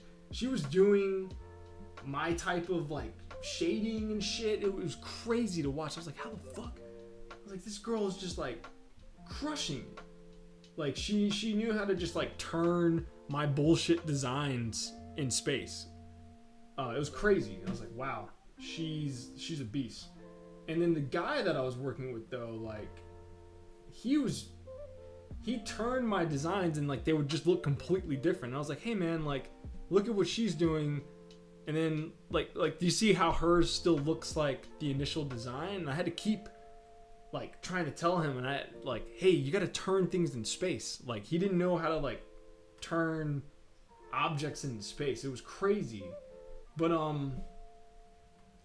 I brought it up to my boss. I was like, hey, like, you know, whoever's gonna like be like leading this project, I was like, you should get the girl to do it. And he was like, the girl? I was like, yeah, like, she's like crushing it right now. Like, she's totally turning my designs around and everything. Like, she's it's like consistent and everything. And he's just like, not the guy? And I was like, no, the guy is. I was like, I'm all respectfully, like, the guy is not good. I don't know how the fuck he got hired as an artist here. Like, I was like, I don't know how the fuck this guy got in here. Maybe he's related to the boss lady, but like, dude, it was not good. And he was like, I'll keep that in mind. And I kind of just forgot that, like, you know, chicks over, you know, it's a different culture, man. Like, I don't know, like, chicks, I guess girls aren't really, like, cool like that. Or, like, because I was like, she should be the lead on this project. Like, she's understanding the mission.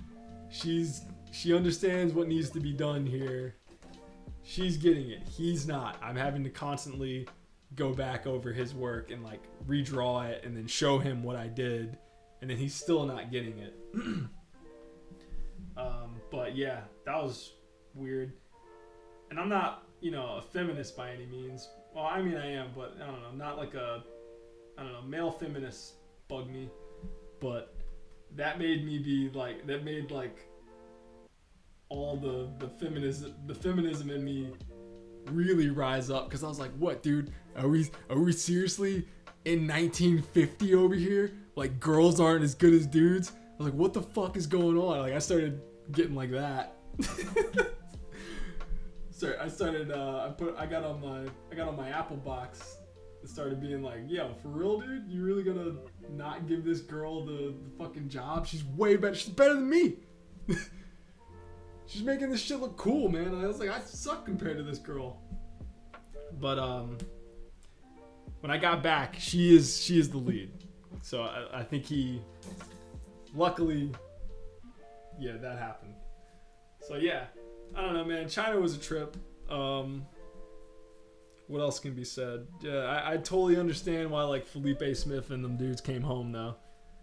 Cause like I said, man, you can't talk to anybody over there. You know, it fucking blows. Even using like the little machine, like, you know, even using this little guy, you'd have to say things like like I'd have to think of like what I was trying to say in like the simplest term. Like if I was to be like, yo, I'm really stoked on that, and I'd say that in this, and it'd be like, I'm very stoked, and they're like, huh? The fuck does that mean? I was like, oh shit, I'm very excited about this. And they'd be like, oh. What's the other thing that was weird over there? Okay, so Japanese names, that's the other thing. So they have different, let me scan this in real quick. Yeah, I think this is done. I'm gonna scan this in. Oh wait, let me work on this hood. That's what she said. Everything over there is like they know who Miyazaki is, but Miyazaki is said differently in Chinese, obviously. I didn't know that. Manga isn't manga, it's manhwa, but also manhwa means something differently, because I kept being like, oh, like that's manhwa, like can we go look at the manhwa shop? And they're like, what the fuck is this guy talking about? I was like, comic books. And then they'd be like, oh yes, yeah, we can go look at comic books. So everything over there is different, because I kept trying to be like, oh, like have you guys seen the latest Miyazaki film? And they're like, Miyazaki? I was like, oh, Hayao Miyazaki. And they're like, who the fuck is that? They're like, who the fuck are you talking about? And I was like, oh my god. And then I had to be like, Princess Mononoke. And they're like, we have no idea what you're talking about right now. I was like, I'm not making things up. Like, Hayao Miyazaki's I had to like pull it up on my phone, and they're like, oh, like they all knew who he was, but it was like I guess he has like a different name in Chinese over there. So like little shit like that, it was so hard to communicate, even just like on like a nerdy level. Like I'd be like, oh, like Gundam, and they're like, Gundam, what's Gundam? They didn't really know what Gundam was over there either. They more so like, they like the thing that got them stoked was video games. They're big into like mobile games, because they use their phone for like you use your phone for everything when you're over there. Like I had to download like 50 apps just to kind of get around. Shit's fried, dog. Wait, what? I had to download all these like different apps, or not. I had to download one app, but it had like 50,000 apps inside of the app. It's called Alipay. But if you go on Alipay, you can basically, you know, you can call an Uber from anywhere. You can do anything that you want on that app. So they play a lot of like mobile games over there. Mobile games. So all the cool shit like that they were pointing out to me, they're like, you don't know who this is? And I was like, nah, who is that? They're like, oh, it's from such and such. It's like this video game that we all like. Or they liked VJs, like virtual DJs was like a huge thing over there too. That was interesting. So I was like, so even like on a nerdy level, I couldn't really oh shit, my mom's calling me. I couldn't get down. So it was very isolating. Hold up, let me get this.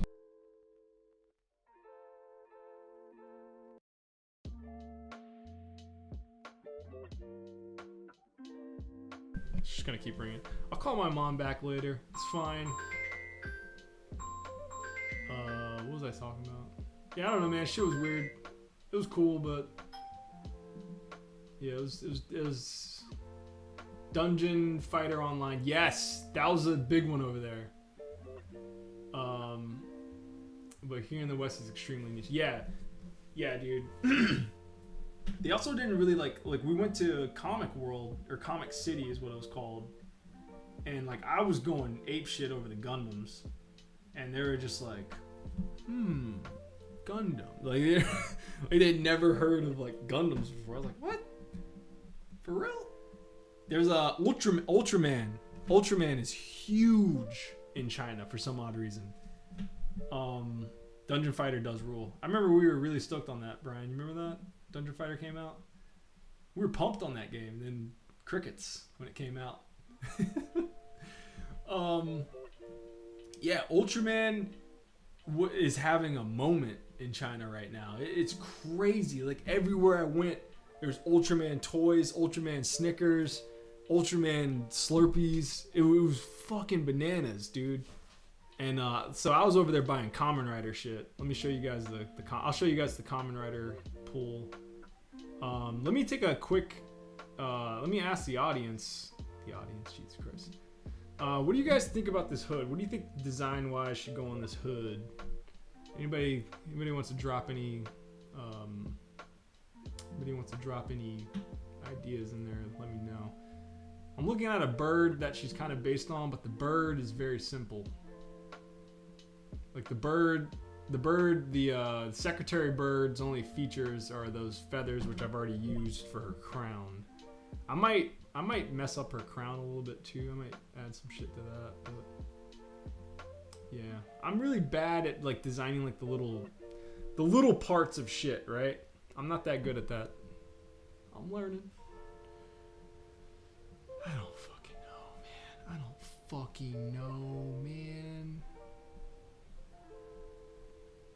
You're seeing it in action, folks. You're seeing what a lot of artists are too afraid to show. The fact that they don't know shit. I don't know shit. I'm the first to admit I don't know jack shit, dude. That's why I text all my buddies all the time. I'm like, yo, does this look good? Does this look horrible? Please tell me if this looks bad. No idea what the fuck I'm doing anymore.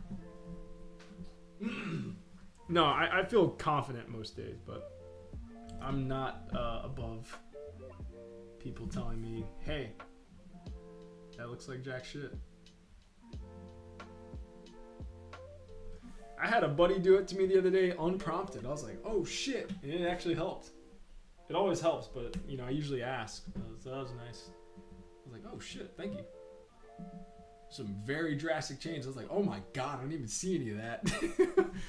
That's what sucks about art, is that you'll be so close to the art that you don't see the holes, and then you just send it to one of the homies, and if the homie is like an actual homie, they're gonna let you know. They're like, yo man, some massive holes in that piece, and you're like, damn, really?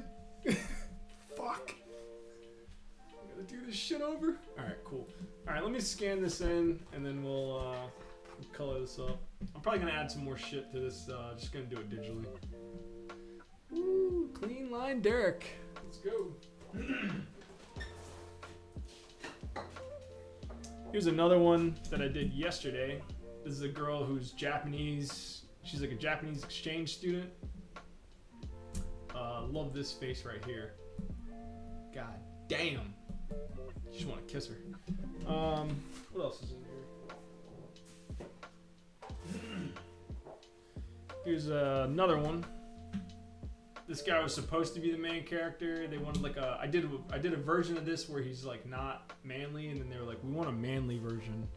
So I drew this up, and they didn't like it. I kind of like it.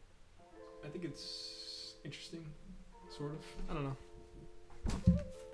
But they went with the original. Alright.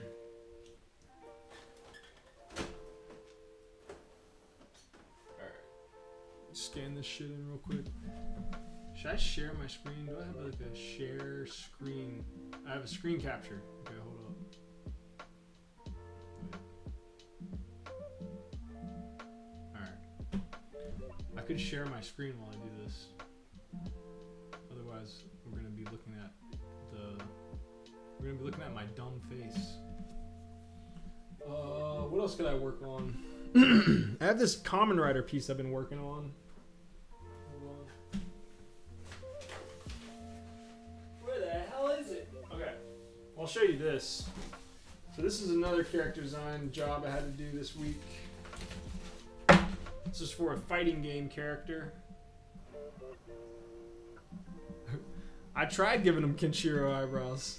That was the attempt. This is a fighting game that I may or may not be working on. I hope to get the job, but this is a character. They didn't tell me anything. They're just like, hey, make it look like a cross between Ivy and Yuri. And I said, I'm gonna do some mechs. So I don't know. I didn't do it at all, but they liked it. It does not look like Yuri or fucking Ivy at all. So I did this, and then I'll show you. So this was they wanted like a big drawing of the character. So this is like the drawing that I did. I did this. It took like all day, and then I sent it over to the people, and they're like, hey, actually, we just needed like a big illustration. We didn't need character design. And I was like, what? So then I was like, all right, well, do you like the design? They're like, yeah, we like the character, but like we need like a piece. We don't need like a sheet. And I was like, fuck. So I just quickly whipped this up. And they were like, yeah, this looks fucking awesome. And then I drew this in like an hour, and there's massive holes. Like my buddy pointed out, he was like, this looks weird, it's too symmetrical, make her legs cooler. So I'll show you what I did. Hold up, let me, yeah, fucking fighting game. Hopefully I get the job, that'd be cool. I don't know jack shit about fighting games though. What is happening with my fucking scanner? Why is it doing this? Hold on. Oh. It's not my scanner, it's me doing weird shit. I think I'm like too close to the drawings lately. I think I need to, I don't know, I think I need to slow down. I've been kind of, I don't know. Who is this character? Michiru? Michiru is this character's name. Here, I'll show you guys the fixed version. Yo, shout out to Elaine Dodier. Alright, so while this is scanning, let's look at some character designs from this week. So this project is going to be in color. So my designs have to be in color, which is kind of cool. So this is a guy, this is like a bird guy named Bao. And the colors aren't going to look like this at all probably, but I'm kind of going with like that anime kind of style coloring. So this has been cool. I like this dude. He's like an old dude that can turn into a bird. I drew up like a quick, like, I don't know, bird version of him, maybe. All of this has just been like done with like, they're not giving me any direction. They're just like, hey, draw an old guy that used to be a restaurateur and his daughter is back in the bird world. And I was like, what the fuck? I was like, is he old? Is he, you know, they're like, we don't have time to do this. Just come up with shit. And I was like, oh my God. All right. So, if you're like an actual character designer, I guess this would probably be like a dream gig, but I make very quick decisions with my character designs because I mostly work for, you know, a comic, so I'm just like, whatever, man, I just need to get some shit drawn that gets the shit across. So this I had to actually like kind of think, but yeah, this guy's cool. I like him. He's an old guy. Cool. This one I actually really like. This is ooh, can you see it? There we go. So this character is cool. She's like a Japanese Italian woman. She works in the ramen shop. She's cool. Really feel like I nailed the anime colors because they want this to be like manhwa manga. So I feel like I nailed it here. I feel like I did a dang good job. My proportions are still very much like indie European, like, you know, I don't know. I drew like a thick girl. It's like the manhwa version of this is gonna be like, she's gonna be so much thinner than this. I just basically just drew my girlfriend. Let's see, where's the other one at? And then this one I really like, but they're like, well, we're gonna let the studio do the manhwa version of this, because like I said, man, I don't know, I like thick girls, so it keeps coming out in my character designs. But I like the colors in this. I like the design. She's supposed to be an exchange student, so I gave her an exchange student costume and then just like a Harajuku thing that I could redraw a billion times and wouldn't kill me. I think that's the other thing too. It's like I have to redraw all this shit, so I've been trying to just think of like the simplest way to tackle these characters. So yeah, I don't know. I haven't been fired yet, so yeah. I guess they like it. I don't know. Everybody I've been working for like the past 2 years does not give me any feedback. I've just really had to just be like, all right, I haven't been fired. Okay, cool, great. Okay, and so here's the fighting game illustration that I did. Here's the colors for that. And yeah, I made some tweaks. Shout out to my homie that told me, hey, he said, hey, the arms look cool. You gotta fix a lot of other shit. So yeah. The fuck? Hold on. What did I just do? Oh wait, I just scanned shit in. Let me in on the fighting game shit. I wish, man. I mean, I don't know if I'm even hired. I just had to do this first piece. I think I'll know if I got the gig on Monday. But yeah, I'll let you know if they need some more people for sure. You got your do you have your portfolio? Get your portfolio together. I'll send it along. All right. But yeah, I don't know. Art's been weird. All right, let's open up Photoshop. But yeah, I don't know. I like this drawing. I like this drawing a lot. I like the colors. Let me see if you can see it a little bit better. Nope. Guess that's it. But yeah, man, I don't know. I feel like I did a good job on it, but I sent it off to the guy, and I was like, did you get the email? He's like, yeah, I got it. I was like, did you like it? Did you hate it? Like, what? He's like, oh, cool, man. Thanks for sending it. I'll let you know about the rest of it on Monday. And I was like, what the fuck is going on, man? My buddy Eric knows how to like work with me. I'm a guy that needs a attaboy. You know what I mean? Like, I need an attaboy a lot. I have very low self-esteem. Let's see. Where is this max screen thing at? Okay. Oh shit, can you guys see this? Window capture. Let's go to... Nope. What the hell? Okay, you guys see my screen? Ooh, that's weird. Alright. Nope. You can't see Photoshop, can you? God damn it. I don't know how to do this, man, so annoying. Oh, here we go. Google Chrome, Control Center, Discord. Why isn't Photoshop showing up? Screenshot? No. Alright, sorry, this is like the fun part of the stream where I try to figure out how to do stuff. There's a child downstairs screaming, dude.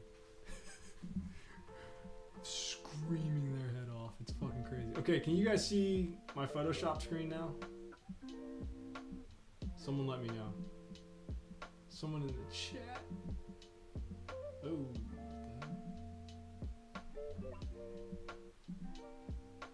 Alright. This is a story of my life. Well, I'm gonna work on this. Hopefully you guys can see it. If you guys can't, whatever, man. Story of my life. I'm such a... Okay.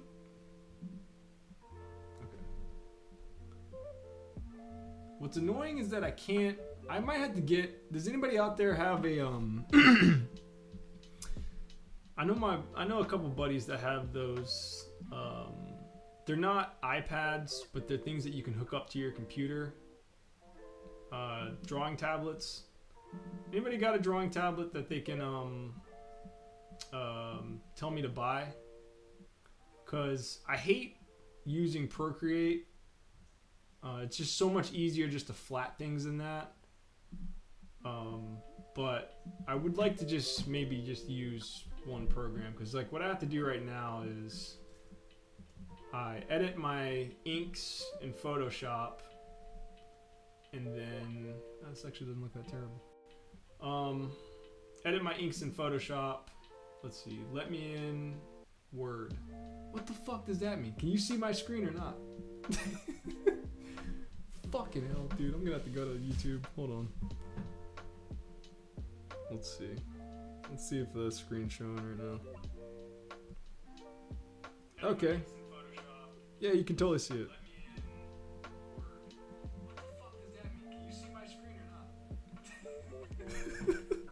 Alright, I think you can see my screen. I'm assuming that everybody can see my screen unless they say elsewise. Alright, hold up. Let me see. Let me bring up this. Okay, there we go. Different culture, I guess. Yes. Chinese people are different from me. No, but the guy that I'm working on with the fighting game is American. But I'm basically gonna have to learn Mandarin of some sort. I'm going to China, baby. Somebody asked me if I'd go back. I don't know if I'd do that. I would go back if I was gonna be working the entire time. I don't know. Maybe though. Who knows? I'll probably end up going back. I'm a sucker for saying yes to things. I say yes to a lot of things. I say yes to things that I should probably think more about. I just go, yeah, fuck it, sure, why not? Alright, let's do black and white. What I do for my inks, I don't know if you guys can see this, but I use a blue pencil because I don't like to erase, because I use Tombos, and Tombos do not like being erased, especially if you used a blue pencil. They're not very fond of that. Alright, so now you can see the blue line is going away. What I like to do is I just do black and white filter, boost out all the blue and white, all the blue, and then sometimes you get left with a little bit of fuzz, but you can just go in there. I can just do that in Procreate. I'll just go in there and edit that out. But yeah, that's how you can do that, so you never have to erase. I fucking hate erasing. That's also a big reason why I don't really sell a lot of my originals, because my originals look like shit. I'm also like, who the frick is gonna want this? I have very low self-esteem. Alright, let's save this. Let's go ahead and fucking export this, dude. Let's get the fucking coloring. I think we're gonna color tonight. I'm supposed to be getting dinner, but we'll see if that happens. I might like just make dinner. Daddy needs money, and Daddy needs to finish this. Alright. Where the fuck is this saved at? Hold up. Sorry. Oh, this is supposed to be in Birdman. Do you guys want to see the other birds? I'll show you guys that. Micharu. But the other thing I kind of learned too while I was over in Chinatown, or while I was in China, was that I never understood as an American why Chinatown existed.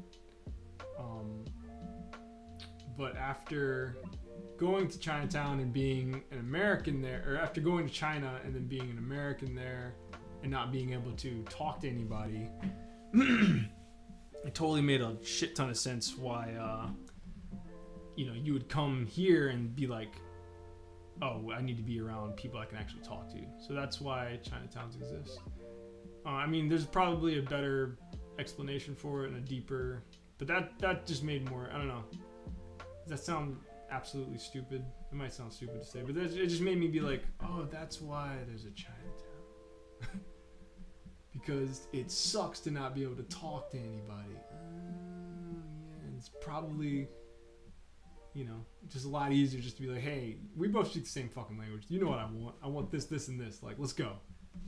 So yeah, it made me understand Chinese Americans a lot more. The other thing I'll say, Chinese Democracy Jones, baby. I'm a diplomat. The other thing, oh shit, hold on. Okay, so this is gonna be a little controversial, but I've lived in like a lot of hood areas of the city, and black people treat Chinese people like shit when they're ordering food, especially in the hood. And it's been a thing that has always gotten on my nerves, and I'm like, man, you guys gotta chill the fuck out. Stop doing this shit. Stop ordering and like banging on the window and saying crazy shit to like, these Asian Americans are just over here trying to make a buck. There's a thing with Chinese people and black people that both live in the hood. It's like, why don't they get along a lot more? I used to feel so bad. So anytime I'd go to like a Chinese restaurant, I was always on my best behavior, or any type of Asian restaurant, I was always on my best behavior. Always said thank you. Always ordered like I'm talking to a human being. Never was rude, and I always tipped. So, because I'm like, I'm gonna fight all these black stereotypes on my own, single-handedly. I'm the real black guy. When I went over to China, man, Chinese people are fucking horrible to each other over there, dude. Oh my god, this guy that was showing us around. Okay, wait, I can actually show you guys my my mood board for this character. Yeah, let's see. Okay. Yeah, man, them motherfuckers treat each other like shit. It was hilarious. It made me be like, oh, this is just like how everyone treats everyone everywhere. Is just, I'm in control right now. Like, I'm paying for the service. You are the server. You are my slave for the next hour. It was fucking brutal, dude. This guy that was like showing us around, he was snapping. He'd be like, hey, ni hao, ni hao, ni hao. And then the waiter would come over and he'd like yell at the waiter. And like, I'm like, yo, man, chill. Like, they're preparing our food. He's like, man, fuck that shit, man. They're being slow. What the fuck's going on? This guy was going nuts. And I was like, yo, what's up with your friend, dude? He's crazy. And then we go to other restaurants with other people, and they would do the exact same shit. There were dudes that were getting fucking drunk as shit, and they were like yelling at the waitresses and waiters. It was crazy. So I was like, all right, well, I guess that's probably why they can handle, serving Chinese food in the hood, because they're like, dude, this is no different than home. They're like, whatever. This is a normal day working at a restaurant. Yeah, so that was a fun racial barrier to kind of break through. Like, sweet, I can go back to tipping a reasonable amount instead of exorbitantly tipping. All right, let's kill my screen share now. Cool. All right, I'm gonna transfer this file. Sorry guys, you're seeing it live. Sounds like a dream job. Yeah. Oh my god. I guess over there though, it's like you know, you're just like a kid working in a restaurant. Like, you know what I mean? It's like it's not sexy. You know what I mean? Like, they all just work in restaurants till they can, like, you know, get the fuck out of the restaurant. But I thought that was just so funny because, like, my entire life, you know, I'm just like, man, like, I love Asian people. There's no other way to say any of this stuff without sounding mildly racist, but whatever. I'm black. You know, I'm just being like, man, I love Asian people. I love being around Asian people. I love their culture. It's so nice. I don't understand why my culture treats them like shit. So I have to make sure that anytime I'm out, I'm always like on my best behavior, and I'm always, you know, being you know, just treating them right. And it was just so funny to see it the opposite way. They're like, man, fuck that. Where's the waiter at, yo? Yo, tell the fucking waiter to stop fucking around. Let's go. Oh, China was a trip. China was a trip. All right, let's see if I can color at the same time as I talk. Yeah, man, I guess that's the reason why you travel to other countries, so you can just see. You can see. Ah, fuck! I just exported something. Okay, hold up. Man, I get real stupid once the camera gets turned on. Like, I don't know how to do anything. Insert a photo. Hold up. It's out here.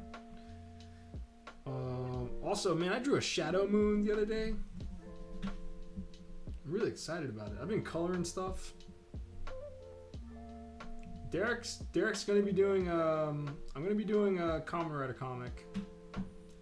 And right now in my head, I'm trying to just basically be like, all right, I'm gonna do this Kamen Rider comic. It's gonna take me. I'm gonna let it take however long it's gonna need to take. Because I want to actually do like a long. I don't want to just do like an 8-page little mini. I kind of want to do just like a long Kamen Rider thing, because I'm probably never gonna. They're never gonna hire me to do Kamen Rider, right? And the ideas that I have for it, they're definitely gonna be like, yeah, dude, no. So I think I talked to my buddy. I talked to one of the homies, and he was like, man, just fucking do it. Because Viz has this originals program where you can just submit manga ideas to Viz. And I was like, what? So I was like, I'll just submit Kamen Rider. And my buddy was like, don't do it. I was like, really? Like, yeah, they're gonna take your idea. If they accept it, they're gonna put you through the ringer, and then you're gonna want to quit comics. I was like, true. That is what happens. And I don't know why I forgot that. I was like, that happens to me with everything I do. People will hire me to do art, and then they're like, actually, do you think you can draw it? Do you think you can do manga? And I'm like, no. No, I can't do manga. Have you ever seen me do that?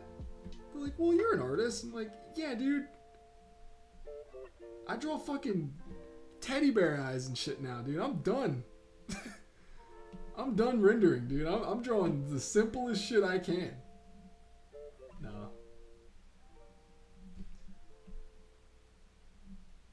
Nosebleed, though, is made to be just... Nosebleed is made to be done as quickly as possible, but still have impact. It's like a manga, basically. That's basically me trying to do manga as Nosebleed. I'm like, alright. Keep it essential. Keep the lines simple. Keep the story. Always story first. Everything else is second. But do you see how like quick this is to do in Procreate, by the way? Procreate's the shit. Oh wait, let me turn this. Procreate rules until it doesn't. Like I have to literally, it'll spaz on you a lot. So to make sure that doesn't happen, I have to put my iPad in like low power mode to be able to use it without Procreate going crazy. It's kind of going crazy now. Hold up. Let me close all this crap. But if you have it in low battery mode, it doesn't go crazy on you. Also, yeah, come on, man. Look at this cool ass shadow moon I drew the other day. I'm so proud of this.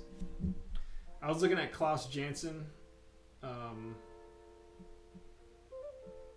the this stuff, these inks.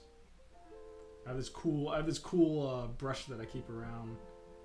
After I met him, asked him for some tips. He was like, "Make sure you keep a brush that you never clean that brush, Derek." Yo, Klaus Janson rules. Klaus Janson is the dog, yo. He's one of the fucking goats, and he's cool as shit. Klaus Janson rules. I hope he never dies. I hope Klaus Janson is still inking people's shit at like 90, and I think he will. I don't think he drinks. I don't think he smokes. I think he's just a pretty straightforward New Yorker. I was like, dude. I talked to him. I was like, yo, you're the man. He's like, thank you very much. I don't think that, but I respect your opinion. And I was like, dude, you fucking rule. I was more subtle than that, but I was just like, yo, like, I'm so excited to meet you. You're one of my favorites. He was like, oh, I see you got some stuff with you there. I was like, yeah, I'm just walking around the show. I was like, can I show it to you? And he's like, I would love to see it. And I opened it, and all of it was like my mech book, and all of that stuff is me trying to do a bunch of Jansen techniques. Because I had just gotten back from Mexico, and when I was in Mexico, at the supermarkets down in Mexico, they sell like Marvel, like these big ass Marvel trades. Here, like I got this at the supermarket, right? I was like, I'm buying this fucking Thor collection. I got this for like, I don't know, like $10, but it's fucking crazy. Like, look, let's take a break. Let's take a break from me drawing. Let's look at some fucking ill shit right here. Shit rules. This is probably like one of my favorite Klaus Janson JRJR. You see how the book just opens to this? I've looked at this 2-page spread so much. But this is what I was trying to do the other day with the Shadow Moon piece. Boom. But yeah, so when I was doing that mech book, I just had that Thor book open the entire time, and like everything in there, I was just like, yeah, dude, I was looking at this and I was looking at that, and he was like, oh man, that's great. You know, your style kind of reminds me of James Herron. And I was like, well, that's funny because you taught James Herron. He was like, I did? How'd you know that? And I was like, I'm a fucking nerd, dude. That's how I knew that. I was like, it's embarrassing. He's like, no, it's totally fine. He was very nice. He was like, are you working, Derek? Are you doing any work? And I was like, I'm doing a little bit of work. I'm doing a little bit of things, Mr. Jansen. I'd love to be doing a lot more, but, you know, still here. He was like, that's good. You should definitely be doing it. And I was like, well, thank you for your time. And I got the fuck out of there as quick as possible, because I was like, I can only ruin this from here. This is good. This is going great. I'm going to say something stupid and ruin this awesome interaction. So I got the fuck out of there. And I was floating on air. Because I'm unfortunately still, you know, like I said, I need an attaboy. I need an attaboy a lot, so when I get those attaboys, I'm like, everything is worth it, dude. I am the fucking man. I am not stupid for trying to become an artist. I'm the fucking man, dude. Klaus Janson thinks I'm awesome. Let's go. And I rode that high for like, I don't know, probably like 3 months. I was like, yeah, I drew some shitty stuff today, but Klaus Janson thinks I'm cool. Klaus Janson didn't tell me to go fuck myself, so that's a win.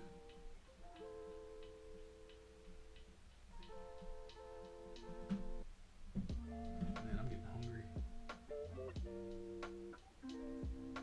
What's on the... See, also, this is that brush that I created the other day. This brush fucking rules. It doesn't look like it, but this brush is just... Oh, this brush rules. It does exactly what I want it to do when I lay it down, which is what I really like about it.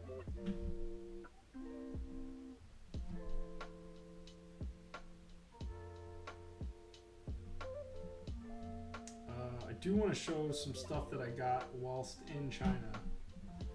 In Chinatown. Shit, I gotta draw on her face.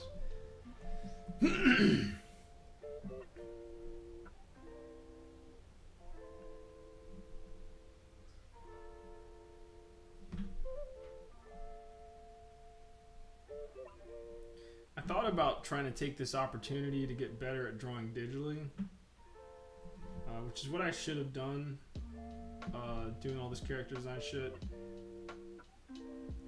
But the thing that I don't like about digital is that once you put something down, you can always just erase, which is good, but you know, not great for me. I'm not a very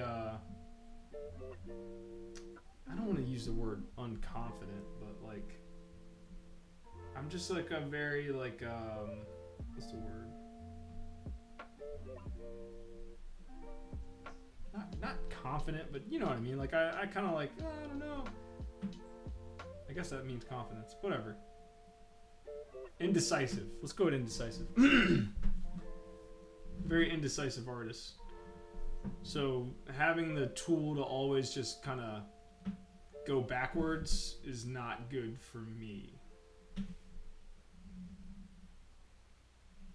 So that's why I like to draw on paper for the most part. I'm not like a analog freak. Like there's some people that are like, I could never do digital. I'm not one of those guys. It's just drawing on paper makes me be like, all right, motherfucker, like you gotta finish it now. Like you put those lines down, now you gotta complete it.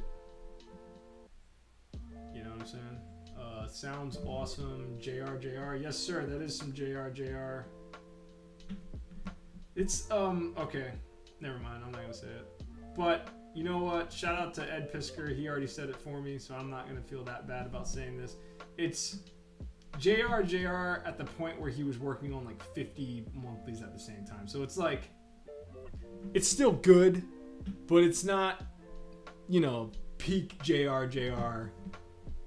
You know what I'm saying? It's, and JR even says it. He's like, his deadline, I have a deadline style, you know?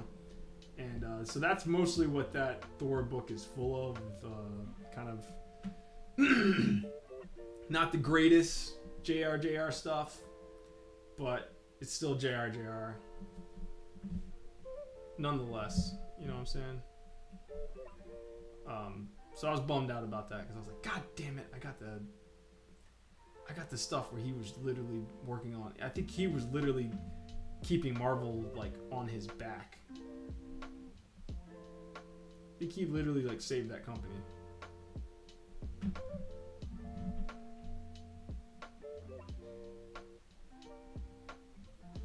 But nah, dude, JR rules. He's one of my favorites. I just try not to look at him too much. I try not to really look at a lot of people's stuff lately because I'm just like, I gotta just start figuring stuff out on my own. You know?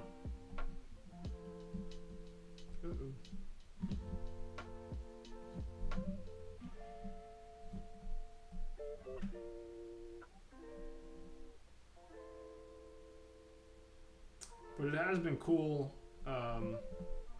kind of slipping into this manga world for a little bit because it's like, all right, cool, like I can pick up some tips from, but I'm not even looking at manga though. I've been mostly like for this project I've been just looking at like animation sheets and stuff because I'm like, well, I don't know, I think I'm either getting, I like drawing and everything still, but like there's a part of me that just like I just want to make the simplest looking shit. I want to go simple. So I look at simple stuff.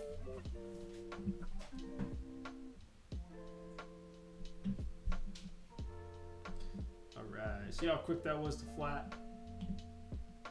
This is why Procreate rules.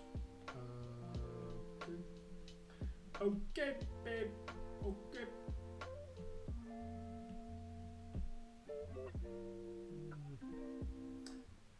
Now you can do a clipping mask. Hold up. Clipping mask. I'm out here clipping ass. Alright, I'm gonna steal. So, the anime skin. I've just been stealing that shit.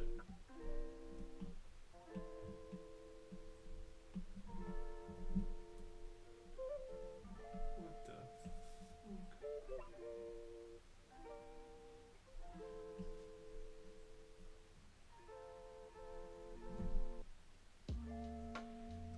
Sorry, I gotta kind of like blast through this because I'm very hungry.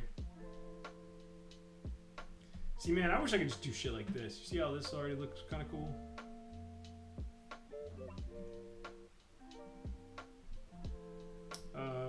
Oh man, there might be a little bit of a time difference. B. Ryan, what are you saying? Same too.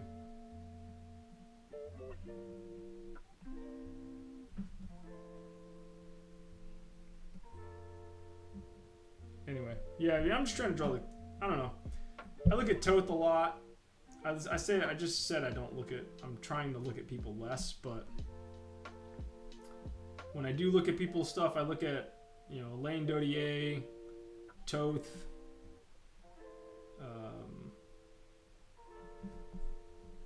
Who else?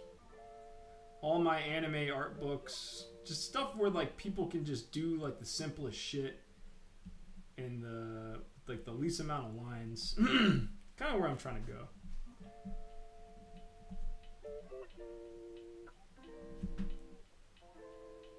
Because otherwise I just overdraw.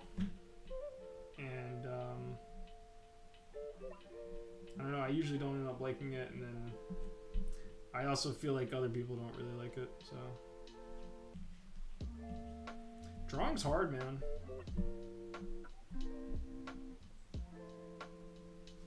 I meet like a lot of people that are like, oh, you get to draw for a living. Like, that's so cool. And I'm like, it's cool, but it's fucking hard. Like, I didn't realize how hard it was. Anyway.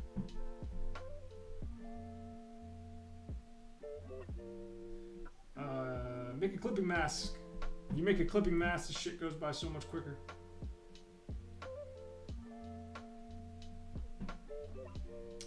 How's New York? Let's talk about New York City. You know what? I'm gonna make this one skin. I think I'm gonna make this one leggings. New York is cool so far. New York shreds. We've been going to Brooklyn a lot because my girlfriend has been, yo, shout out to girlfriends, dude. Girlfriends really just know how to nest. Because if it was up to me, this apartment would be empty except for my studio equipment. Whereas, like, my girlfriend is just like, no, dude, like, we're gonna get furniture, we're gonna do this, we're gonna do that, and she has to drag my, like, grumpy ass along, and I'm just like, ugh. I don't want to go to Brooklyn to pick up a table. She's like, dude, we have to. Like, I'm not eating on the couch. I'm like, what's wrong with eating on the couch? It's in front of the TV. It's awesome. But she's right. You know what I mean? Like, we need furniture. I'm like, fuck furniture. Fuck dishes. Let's just use plastic shit, man. Come on. I don't ever want to do the dishes. But girls are like, no, we're gonna go get furniture. We're gonna go do this. We're gonna go do that. And I'm like, ugh. But then you do it, and then you get the stuff, and you're like, actually, this is pretty great. Thank you for doing this. Otherwise, we would have literally been in here eating off of, like, I don't know, cardboard or something. But yeah, the apartment looks nice. I did not help that out at all. That has all been her. Like, we got, like, I think, so we got here on a Monday, and our stuff didn't get here until Saturday. So, you know, we moved stuff into, like, the different rooms, and, oh man, I gotta tell you guys about that debacle. So, let me give you guys some more tips, some more life tips. I'm not gonna give you any drawing tips. I'll give you some life tips. If you use the company, they're called Piece of Cake Moving, right? They're pretty popular here in New York.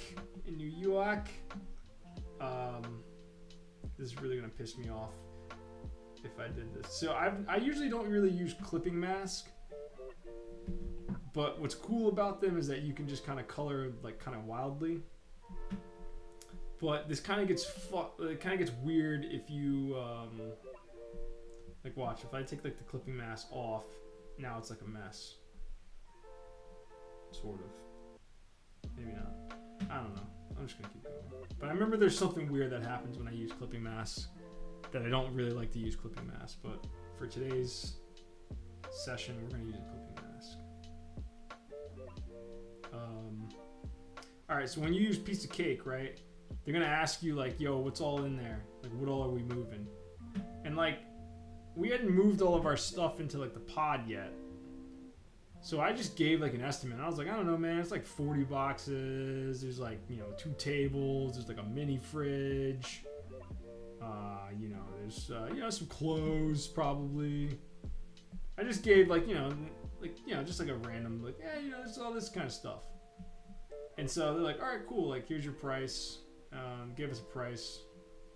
But then when they come to go pick it up, the guys that come pick it up, they go through your shit. They go, whoa, there's bicycles? And I was like, oh, yeah. I just, it's just 2 bikes. He's like, dude, what's that bed frame? And I was like, it's just a bed frame. He's like, well, it's not on the list. And I was like, well, I don't know. I think it need to be on the list, right? Like, I don't know. And they're like, well, we got to charge you for that. And I was like, what? He's like, yeah, dude, like, you didn't put down that there's a bed frame. That's definitely not a mini fridge. We have my girlfriend's like prized possession is this it's like a meat cooler. So it comes with us everywhere, and I can't really bitch about it because she hasn't bitched about my drafting tables. So yeah, so she has like this meat cooler, which I just put down as like a mini fridge, and they're like, dude, that's a fucking refrigerator. And I was like, yeah, like a mini one. And they're like, dude, we gotta count all this. And I was like, are you fucking? He's like, it's gonna be more, man. Like, I gotta report it. And I was like, okay, well, like, you know how much more it's gonna be? And he's like, I can't tell you that until I tally it up, and then I gotta send it to the guys, and then they gotta give you another quote. But it's gonna be okay. They'll just charge you afterwards. And I was like, what? Well, how much is it? I kept being like, how much is it gonna be? How much is it gonna be? And then the guy finally was like, look, man, the tip is supposed to be 15 to 20%. I'll tally up the number you just added onto the tip. And I was like, oh, okay, sure. So like, I was like, all right, cool, yeah, just let us know. And so we leave to go get like a bagel while they're like packing the truck up from the pod. And I was just like, wait a second, I'm a fucking idiot. Why did I leave? I should have stayed there and just counted with them. Because now they could just be like, yo, there's like a bill, there's like this, and this. The price is gonna be, they could literally say whatever price they want, and we'd have to pay it because like we're not gonna huck a bunch of shit up 4 flights of stairs. And so I start panicking. I call the guy again. I'm like, hey man, like, can you please give me like an estimate of what you think this is gonna be? And he's like, look, dude, like I gotta count this shit. I'll let you know very soon. And I was like, oh my god, we're fucked. This guy's gonna. I was like, we're at the literal mercy of this individual. So luckily, before I got off the phone, I was like, hey man, like, we're getting bagels. Like, do you guys want some bagels? And he was like, what? Yeah. I mean, if it's not too much trouble. And I was like, yeah, we'll get you guys some bagels. You guys want cream cheese? And they're like, yeah, we love cream cheese. I'm like, all right, cool. You guys some fucking bagels. And so, drive away. I'm still freaking out because I'm just like, man, these guys, I hope these are like good New Yorkers.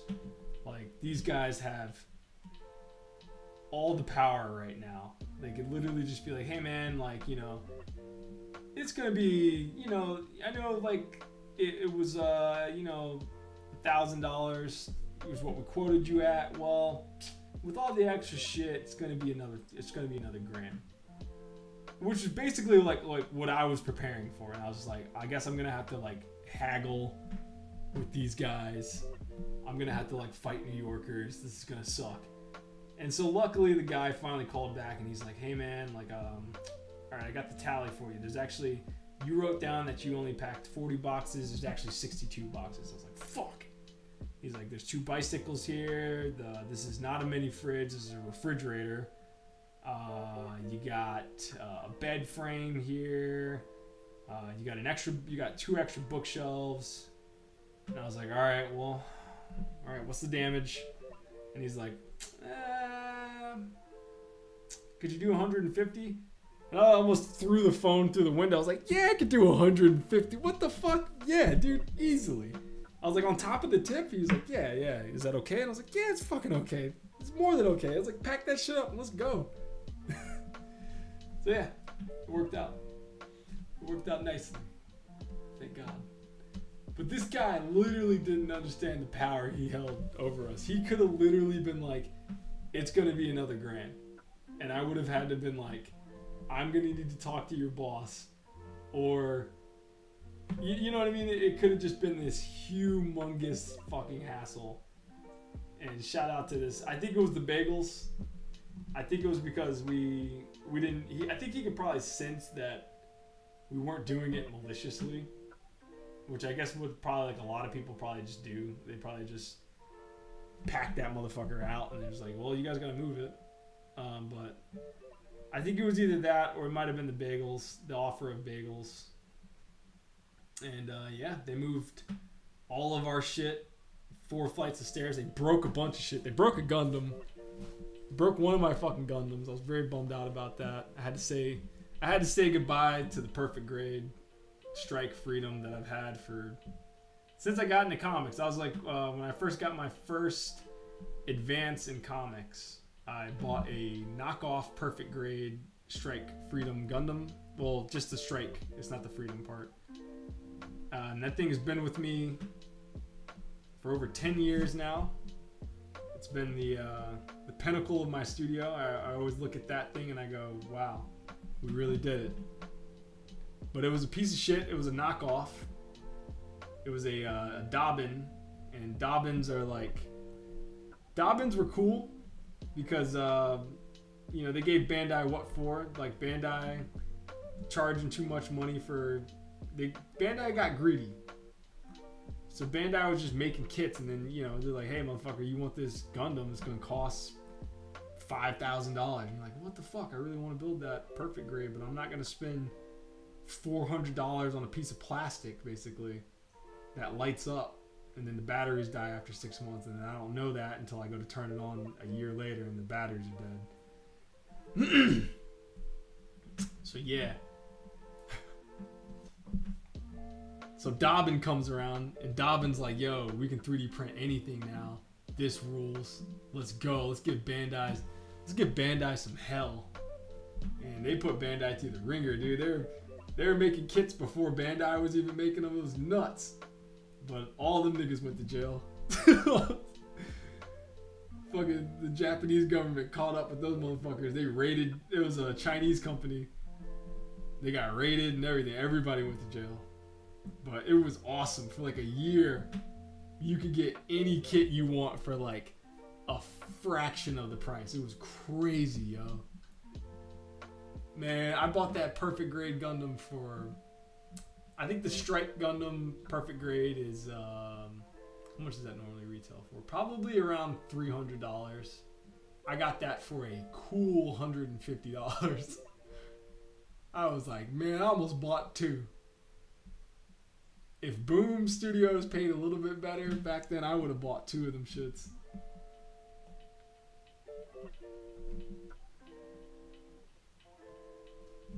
They're like, Derek, you're cashing your first check from comics. What are you gonna buy? I'm like, I'm buying a perfect grade Gundam. But it was on me. I mean, that thing had so many issues. I should have just bought the. I should have just spent the money and just bought the real one. Because it immediately, like, half the shit broke as I was building it. Because you're like, oh, that's why Bandai can charge an arm and a hand for their kits, because their kits aren't pieces of shit. I've tried building other model kits from, like, other, like, third-party places, and it is not fun. I have this, this Virtual On Gundam, or not Virtual On Gundam. It's like the Virtual On model kit that I've had for like a year, and I've built like a piece of it, and that thing is such a piece of shit. Pain in the ass to build that I'm like, all right, I guess I'm not a real modeler because I can't be bothered to finish it. All these tiny little pieces, man. I got big ass hands too. I got gigantic freak fingers, yo. Alright, so what are we gonna color this lady? I had some references up. Here we go. Here we go. What song is that? Alright, let me get the color wheel. Lately I've been using the color wheel. I'm not gonna go with brown. What the fuck? So she's got light blue hair. Maybe we'll make her orange. It's gotta be princess colors though, because she's a princess. But she's a normal gab. I don't know. Let's just lay down some colors for now. Figure it out.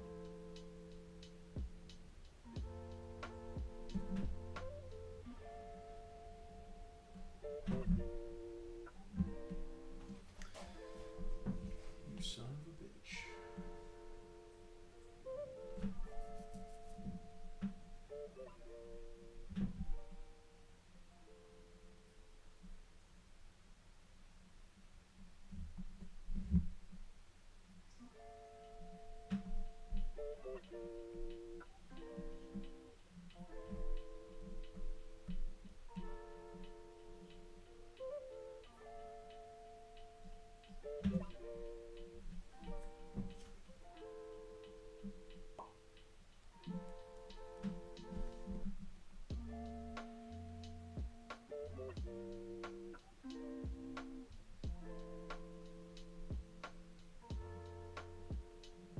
Might have to go with like pink or some shit, but she's like a warrior princess. That's what they've told me. But I don't know if she's gonna rock orange. Kind of looks weird.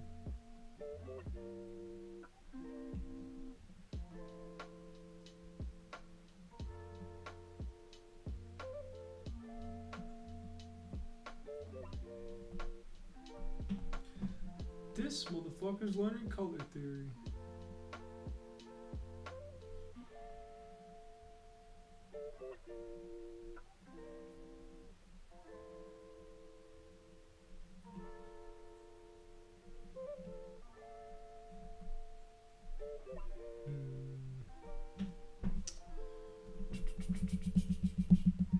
Change this orange. I don't like it already. Alright, let's see what we got. Pink. Kinda don't mind this like pink that I use for like the flat color, but maybe we'll go with blue. Blue kinda looks like a bird. Yeah, it looks better.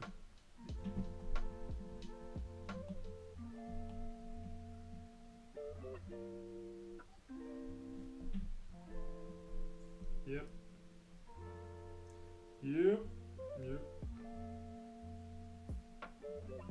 The only thing I'm a little bit bummed about moving to New York was I was hoping to get into a studio space, but I don't make enough money right at the moment to really.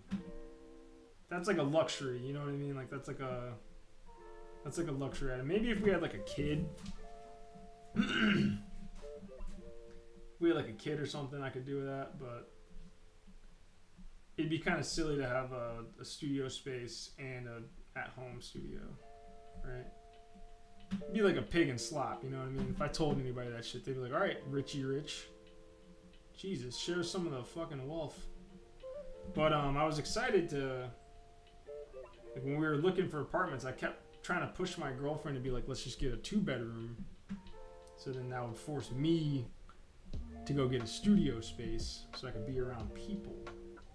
But the problem with Harlem is that 2 and 3 bedrooms are basically like the same price. So like a 2-bedroom in Harlem is like $3,000, and then a 3-bedroom in Harlem is also $3,000. So it like makes just like no sense to. You know what I mean? Like my girl was just like, we should just get 3 bedrooms, because then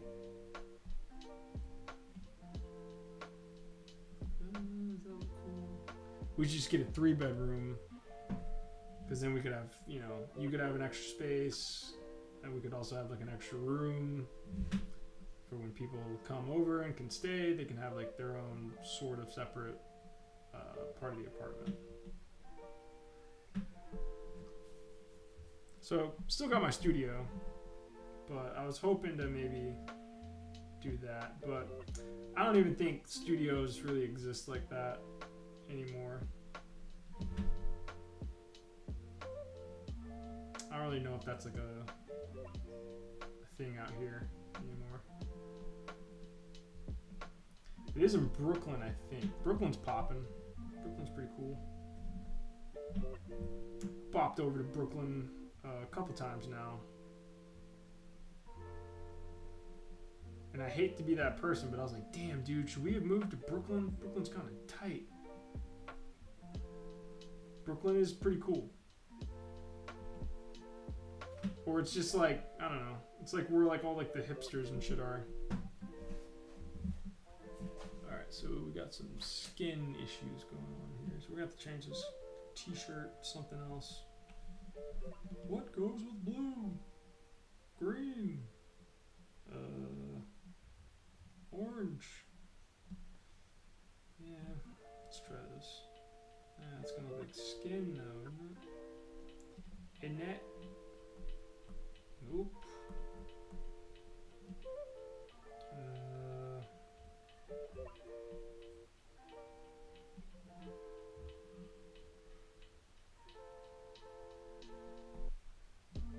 Maybe.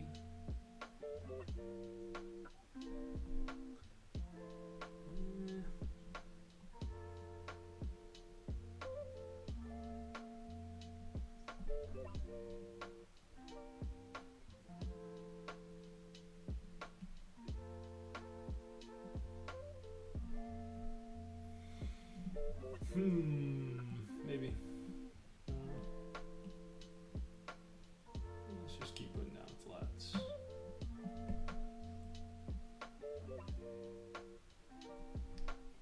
What else can I do?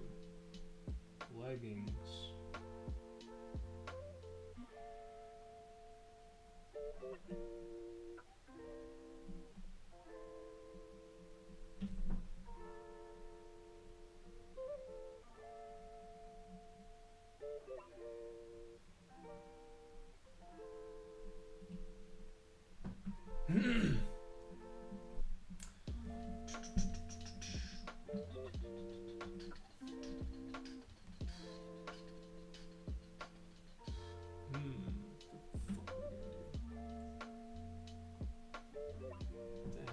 Do for that color.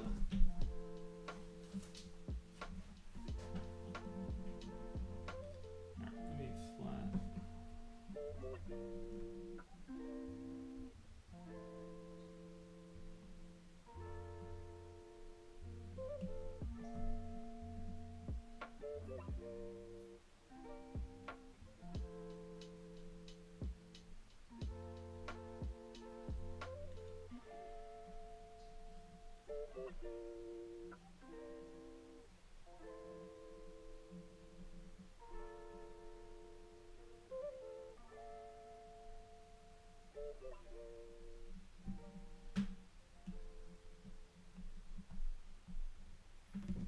Alright. Folks, we're almost at the finish line here.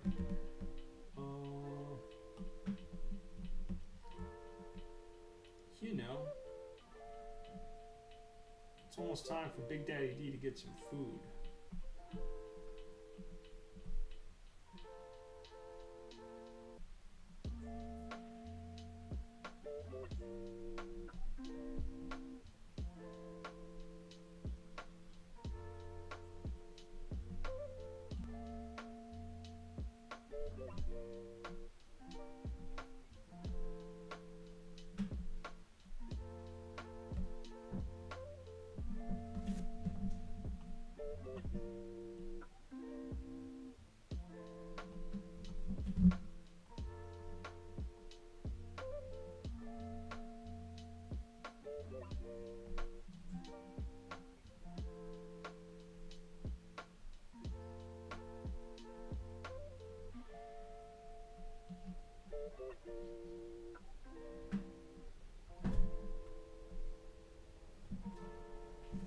Folks,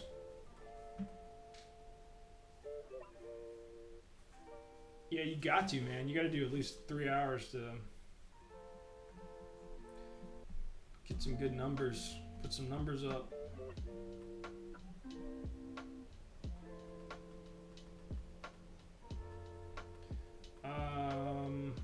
Also, I have to get this done.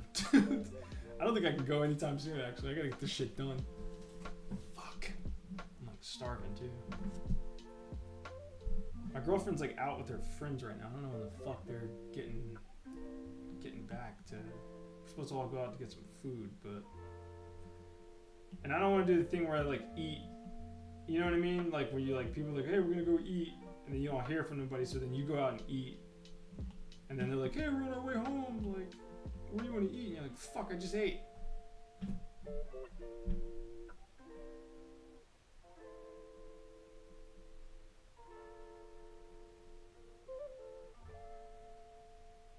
But I really want some Thai food right now. There's this Thai place down the street from me that has a really good green curry.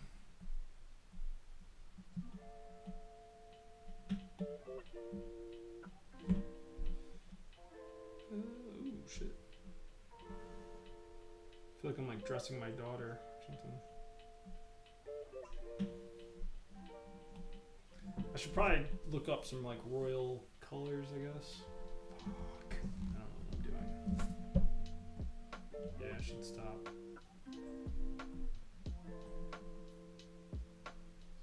Stop pickle footing around and look up a color scheme and just rip off. You're out there pickle footing around. That might be too dark.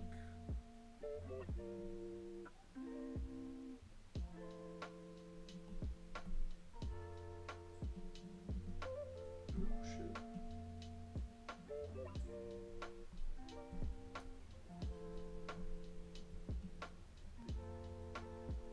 There we go. A little bit different. What are you getting into today, dude?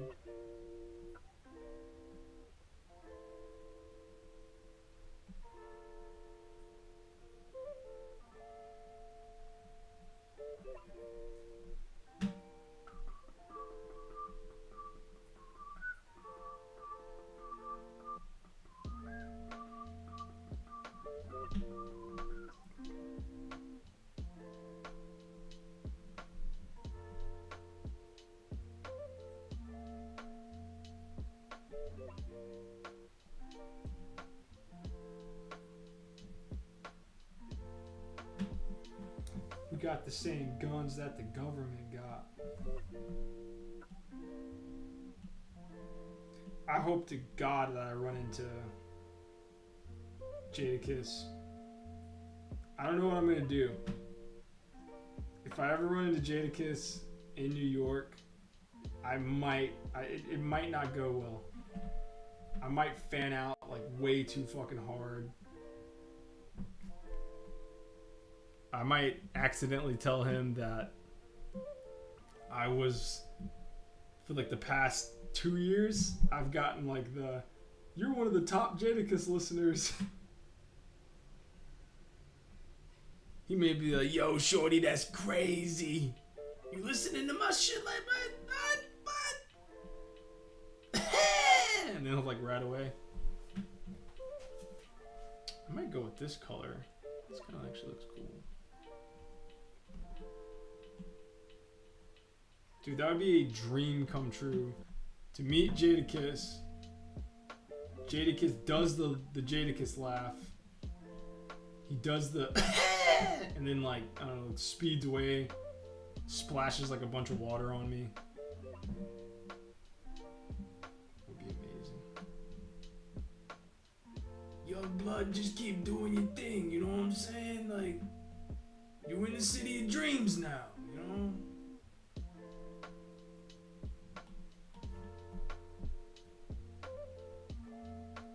God, if there's a God, please let that happen. Or, even cooler, I become friends with Jadakiss. Jadakiss is like, Derek, yo, D, I can't do the show without you in the room, bro. Where you at? Come on out, baby. The tickets is paid for. Come on. Bring your lady. I'm having dreams. I'm having hood dreams right now that involve Jadakiss in them.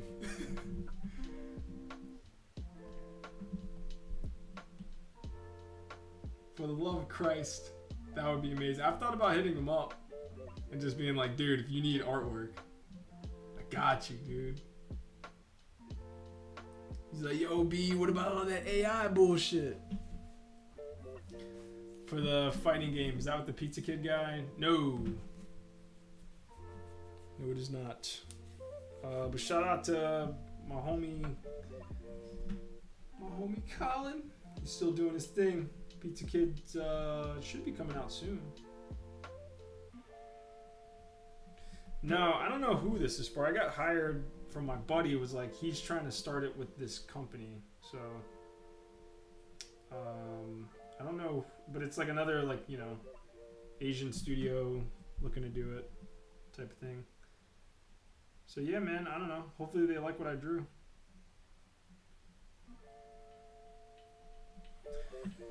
That'll be fun. I'll have to do a shit ton of research into that. They're like, you know fighting games, right? I'm like, yeah, of course. Of course I do. Alright, we're getting somewhere. Just coming along. Something about this pink. It's like working and it's not working at the same time. Maybe lighter.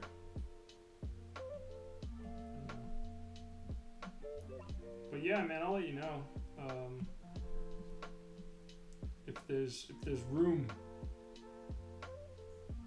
You gotta get your portfolio up though, bro.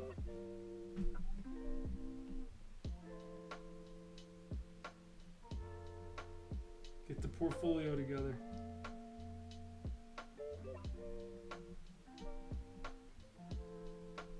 But let's go back to dreaming about Jadakiss. I dream of Jadakiss. The Derek Jones story. Yo, this kid just hit me up on the internets. He was like, yo, I'm a big fan. I know all your records.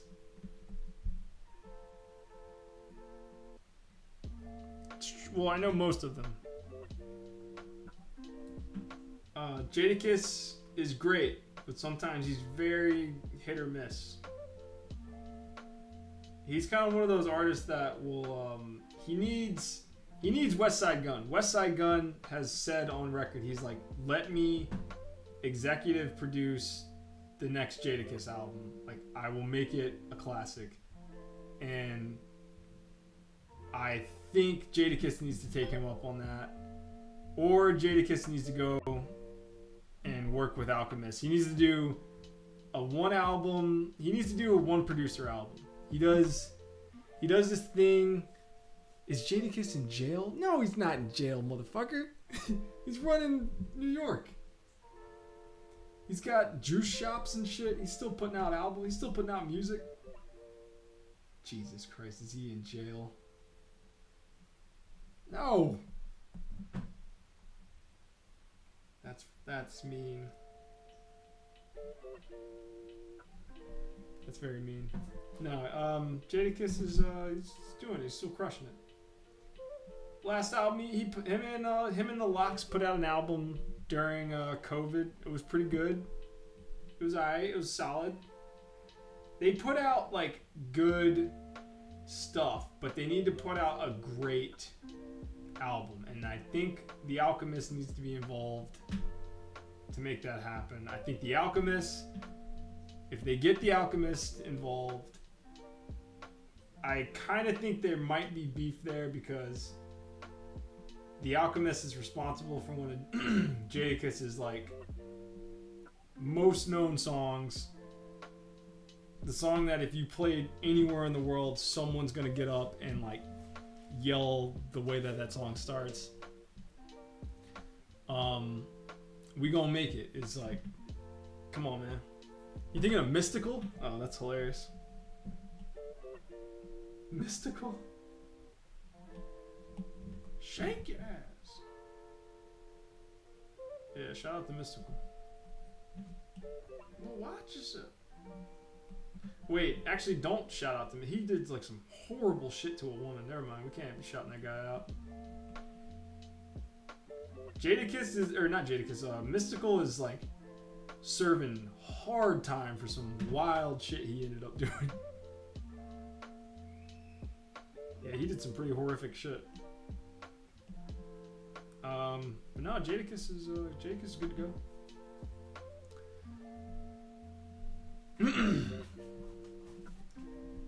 I'm gonna become friends with Jadakiss. I'm saying it here now. I'm gonna be, by the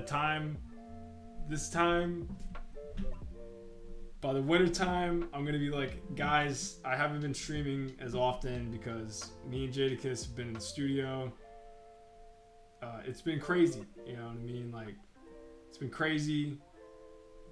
I'm doing the art. I'm doing the t-shirts. I'm Jada's left hand man right now, guys.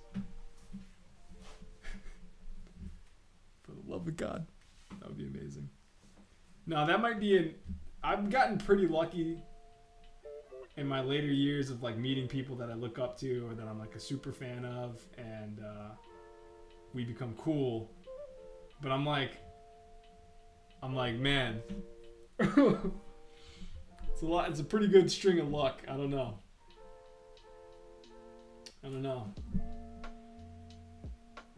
don't want to test the luck too hard. You know what I mean? I don't want to be like, I have a horrible experience with Jadakiss and I can never listen to his music again. That would suck. So there's like that thing that's like, oh, don't hit him up. Like, that could go super left. He could be like, yeah, I bet you are a fan, bitch.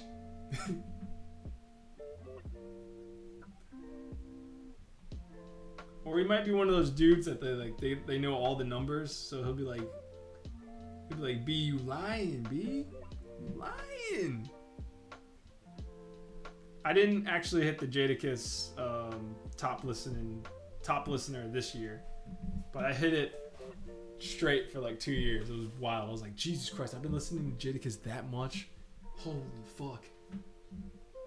It's insane. What time are we at? 4 more minutes. We got 4 minutes. Shit, I'm almost done with this thing though. I gotta figure out this costume. This one I used a reference for. I'm gonna just go off the ref.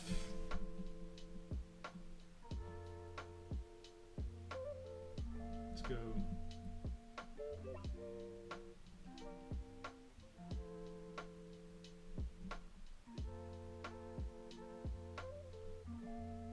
I really like this pink though.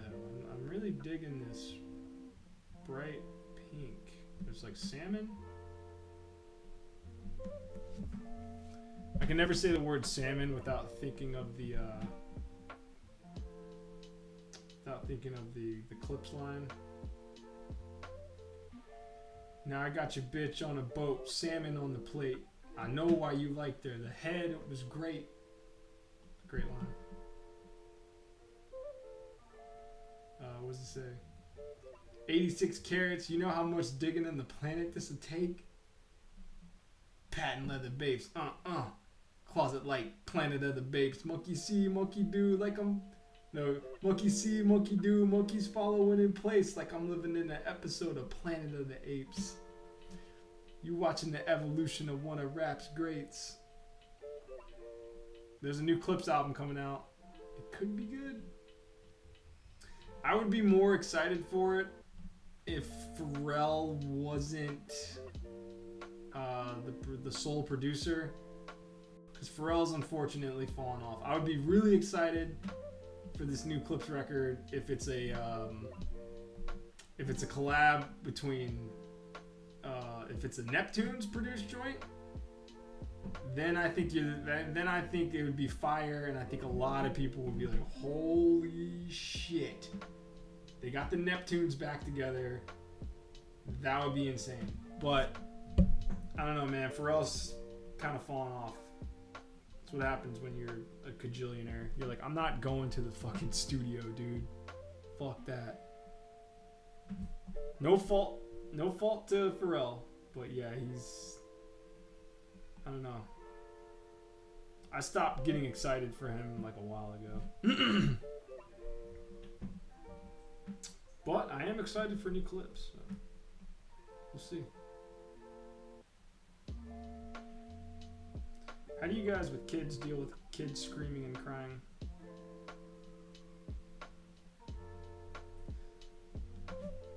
I don't know why, but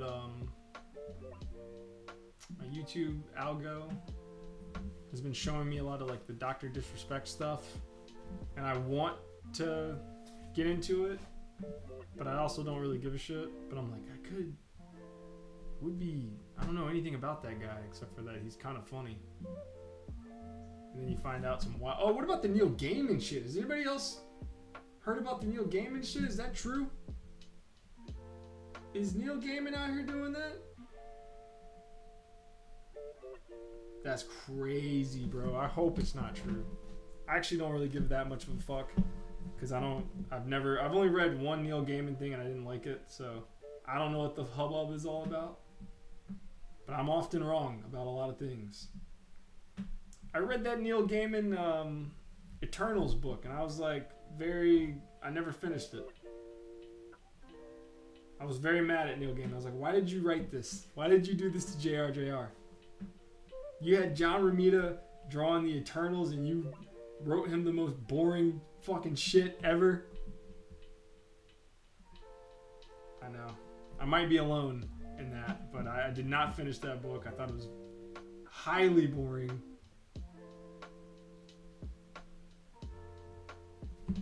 But the art's pretty good.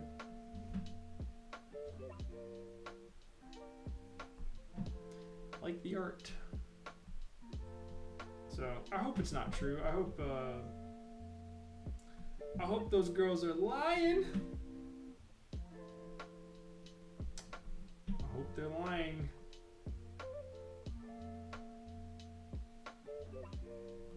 Man, you gotta just I guess there was just like a time period where like that was just like normal. Cause there's so many dudes from that era that are just getting called out for that shit. And it's like, yo, that's crazy, man. You can't be doing that. You can't be doing that to you can't be doing that shit. I briefly skimmed a thread on our comic books and I think he confirmed. Oh no, did he really? Alright, well. Damn. No way, did he really? Come on, man. I don't know, man. Maybe it's just me, but I don't know.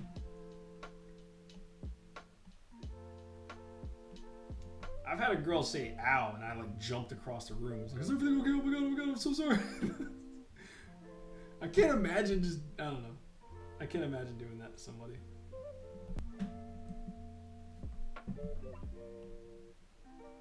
But I'm also not rich or famous.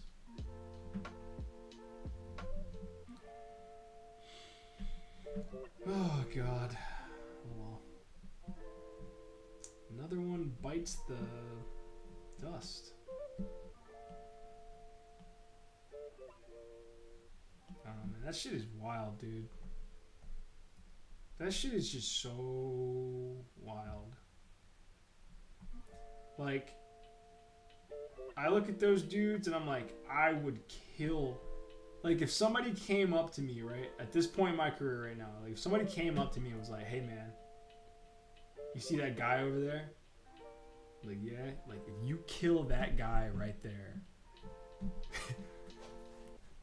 all of your dreams and wishes of, like, being, like, a famous artist and a well-respected artist will come true. I'd be like, well, that guy's gonna die today. Like, that guy right there, consider him fucking dead. You know what I mean?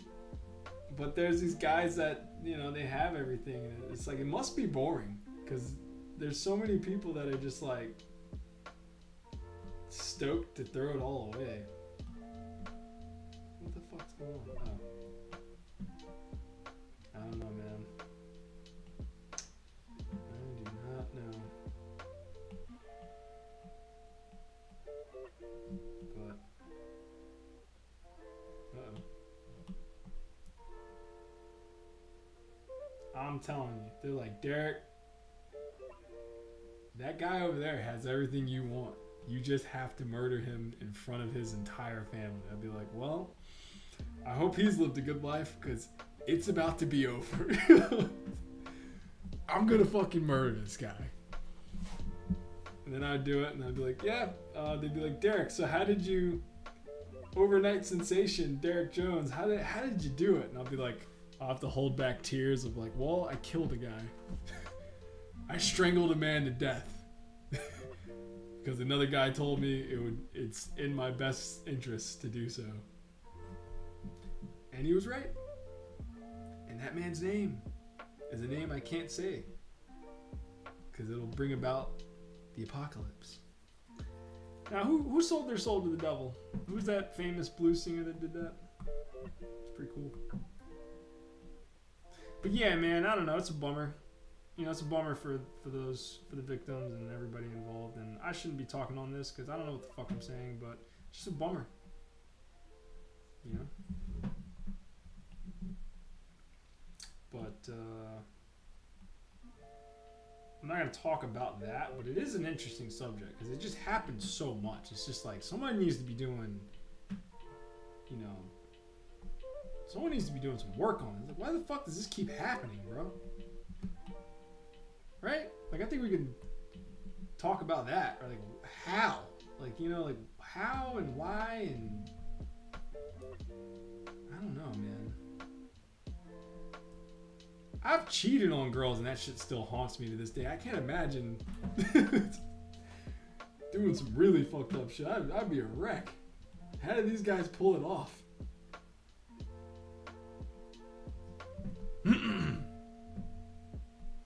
That's a sword. Alright. Cool. Alright, what time is it? 3:06. Alright, let's get the fuck out of here. It's time to fucking eat. Sorry, I keep cursing.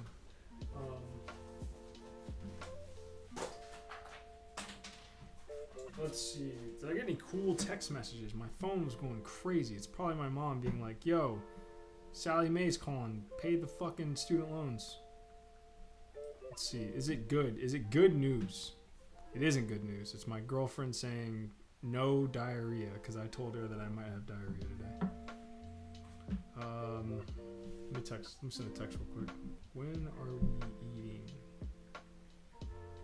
Or are you guys already eating?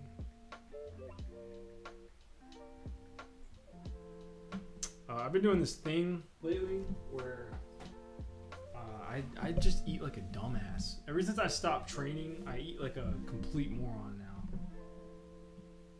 There you go. Meaning, like, I just don't eat. I like eat like twice a day, and then the middle of that is just like a lot of caffeine, like a crap ton of caffeine.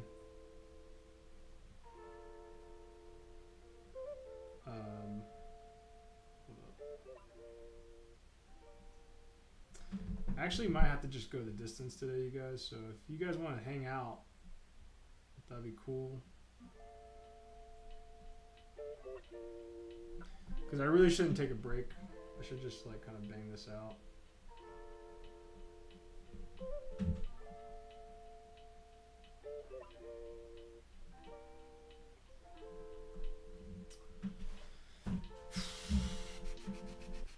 Is there anybody that?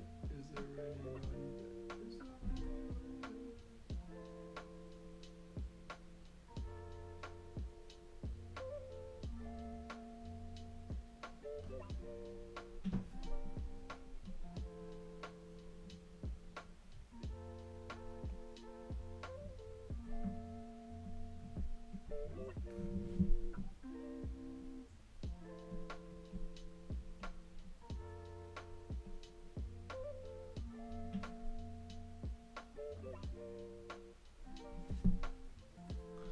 Two arms like big baseball bats.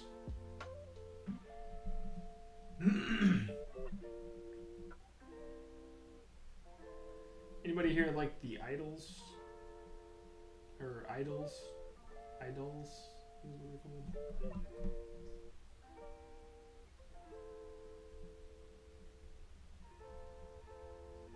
Shit.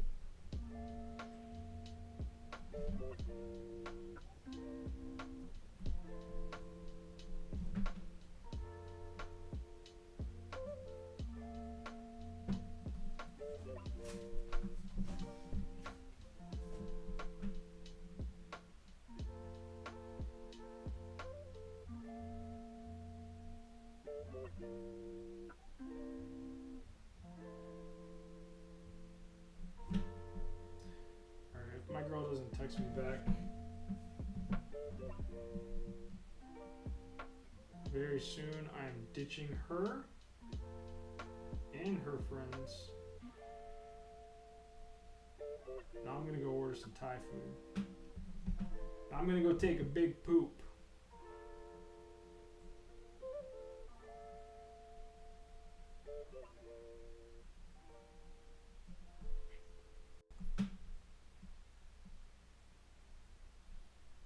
Alright, let's get to coloring this other thing. Shit! Oh, dang it, stop doing that. There we go.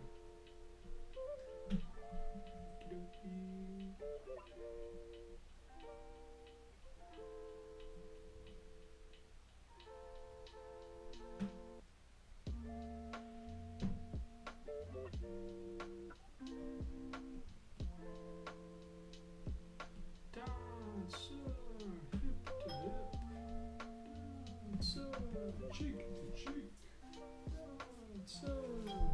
Here we go. Hopefully some good news. Hopefully some like you should just go get food. We're gonna be a while. Let's see. Well, they decided it's too far, so I think we're gonna eat in Brooklyn if you wanted to come meet us. We're packing up now. What the fuck? Yeah, I'm gonna go to Brooklyn?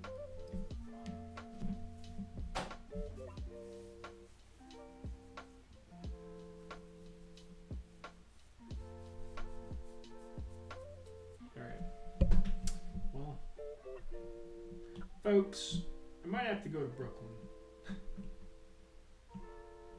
Alright, let's color this shit. Folks.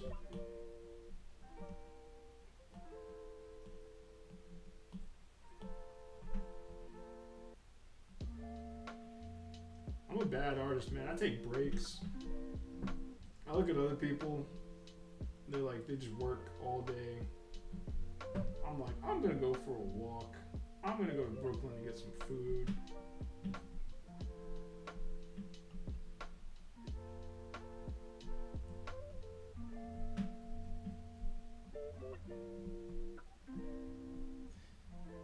man, I don't want to go to Brooklyn. I guess I could go to Brooklyn and work on this on the train. Let's see how much power this thing has.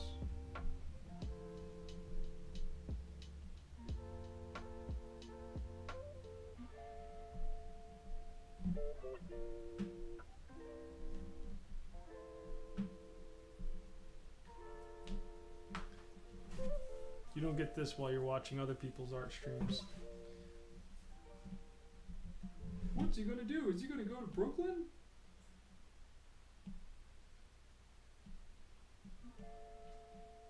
Spoiler alert. Probably not. But maybe. How much power does this thing have? Yeah, I could go to Brooklyn. I could definitely work on the train with this. I'm kind of nervous to do that, though. That seems like a very dumb way to get robbed. Is to be using an iPad on a train in New York. But in Chicago, man, people would be on the subway in Chicago using their MacBook, like wide open, earbuds in, not a care in the world. I'm like, yo, you're crazy.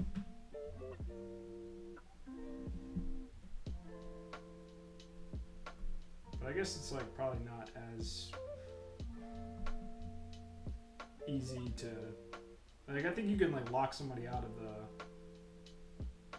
Apple thing now. But still, it just still seems like a dumb idea. Just like inviting somebody to fuck with me. Alright, well. I've got to make a split decision because there's going to be a phone call soon that's like, hey, you coming? And I'm going to go, I don't know. And they're going to be like, oh, you should do it. Come on.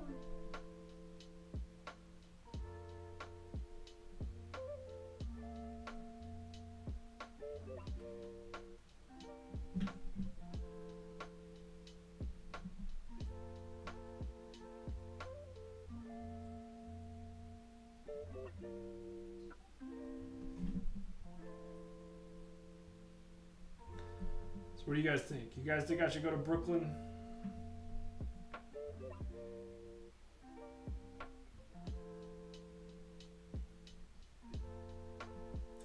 Everybody left after the game and stuff. Damn it. Shouldn't have made fun of one of the greatest writers of our time. Damn it.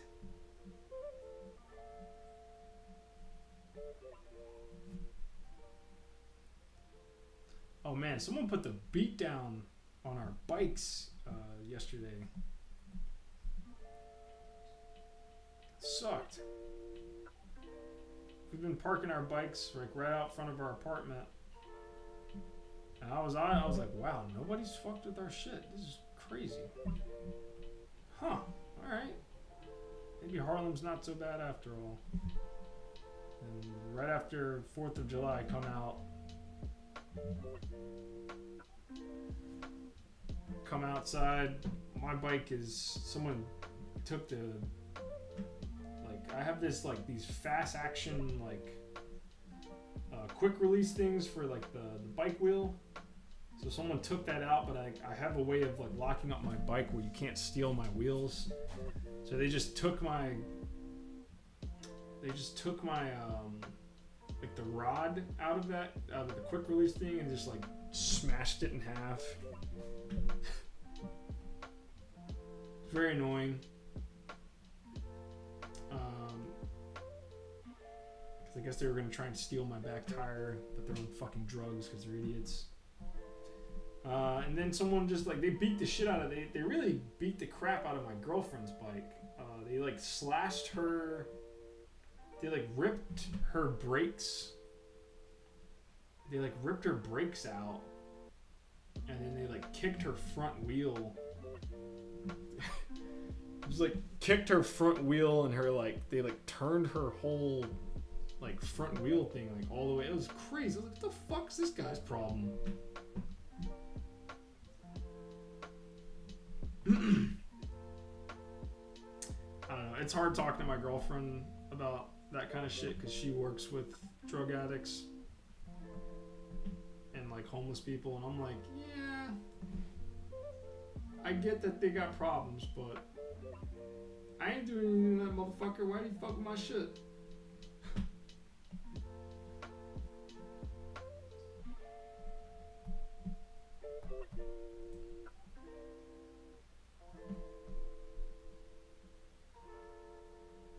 It's so annoying. It's just like, because I never had problems. Like, this is why Philly always gets this like bad rap. Like everyone's like, oh, Philadelphia, it's a shithole. Philly, oh, really? That place is crazy. It's like, dude, I've never had issues with leaving my bike out. Although my buddy's bike did get like jacked pretty egregiously. So it definitely happens, but I didn't have people start fucking with my shit till I moved to Chicago. And I would take the subway to go to the job. And I kept coming back and like shit was just missing off of, like one time they took my bike, they took my tire. So then I had to start locking up both my tires. And then once they couldn't do that, they just took my seat one time, which is very annoying.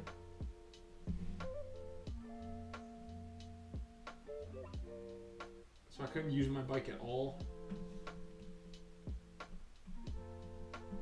And each time, it's just like, all right, that's $80. that I didn't need to go spend. Now I have to go blow $80 because this fucking this idiot had to go fuck with my shit. It's annoying, man. But I was like, get these people out of here, man. And my girlfriend's like, well, they're allowed to live here too. Like, they're not humans. I'm like, yeah, for sure, but they're really messing it up for the rest of us that aren't, fucked up and have jobs and have houses and shit. It's like, alright. Anyway. I'm gonna get the hell out of here. I'm gonna say some wild shit. I'm just mad that my bike is all fucked up right now. Alright. That's it for today's show. That is 3 hours and 20 minutes of awesome content. What did we talk about? What didn't we talk about? We covered everything today, folks. Jadakiss, China, Guangzhou, Photoshop, how to edit out blue lines. You watched me create characters. We did it. I'm back. I'm gonna get a streaming schedule soon. I'll let you know. But just come hang if you see me on. Just come hang. And yeah, man. I'll see you guys later. Peace. Love you guys. Thanks for coming by. Bye. Oh, buy Nosebleed. There's only 30 copies left of Nosebleed, you guys. On my end, I got 100 and something from the publisher, so there's only 30 left. If you haven't gotten one yet, make sure you go grab it. Yeah, that'd be very helpful. Thanks. Peace.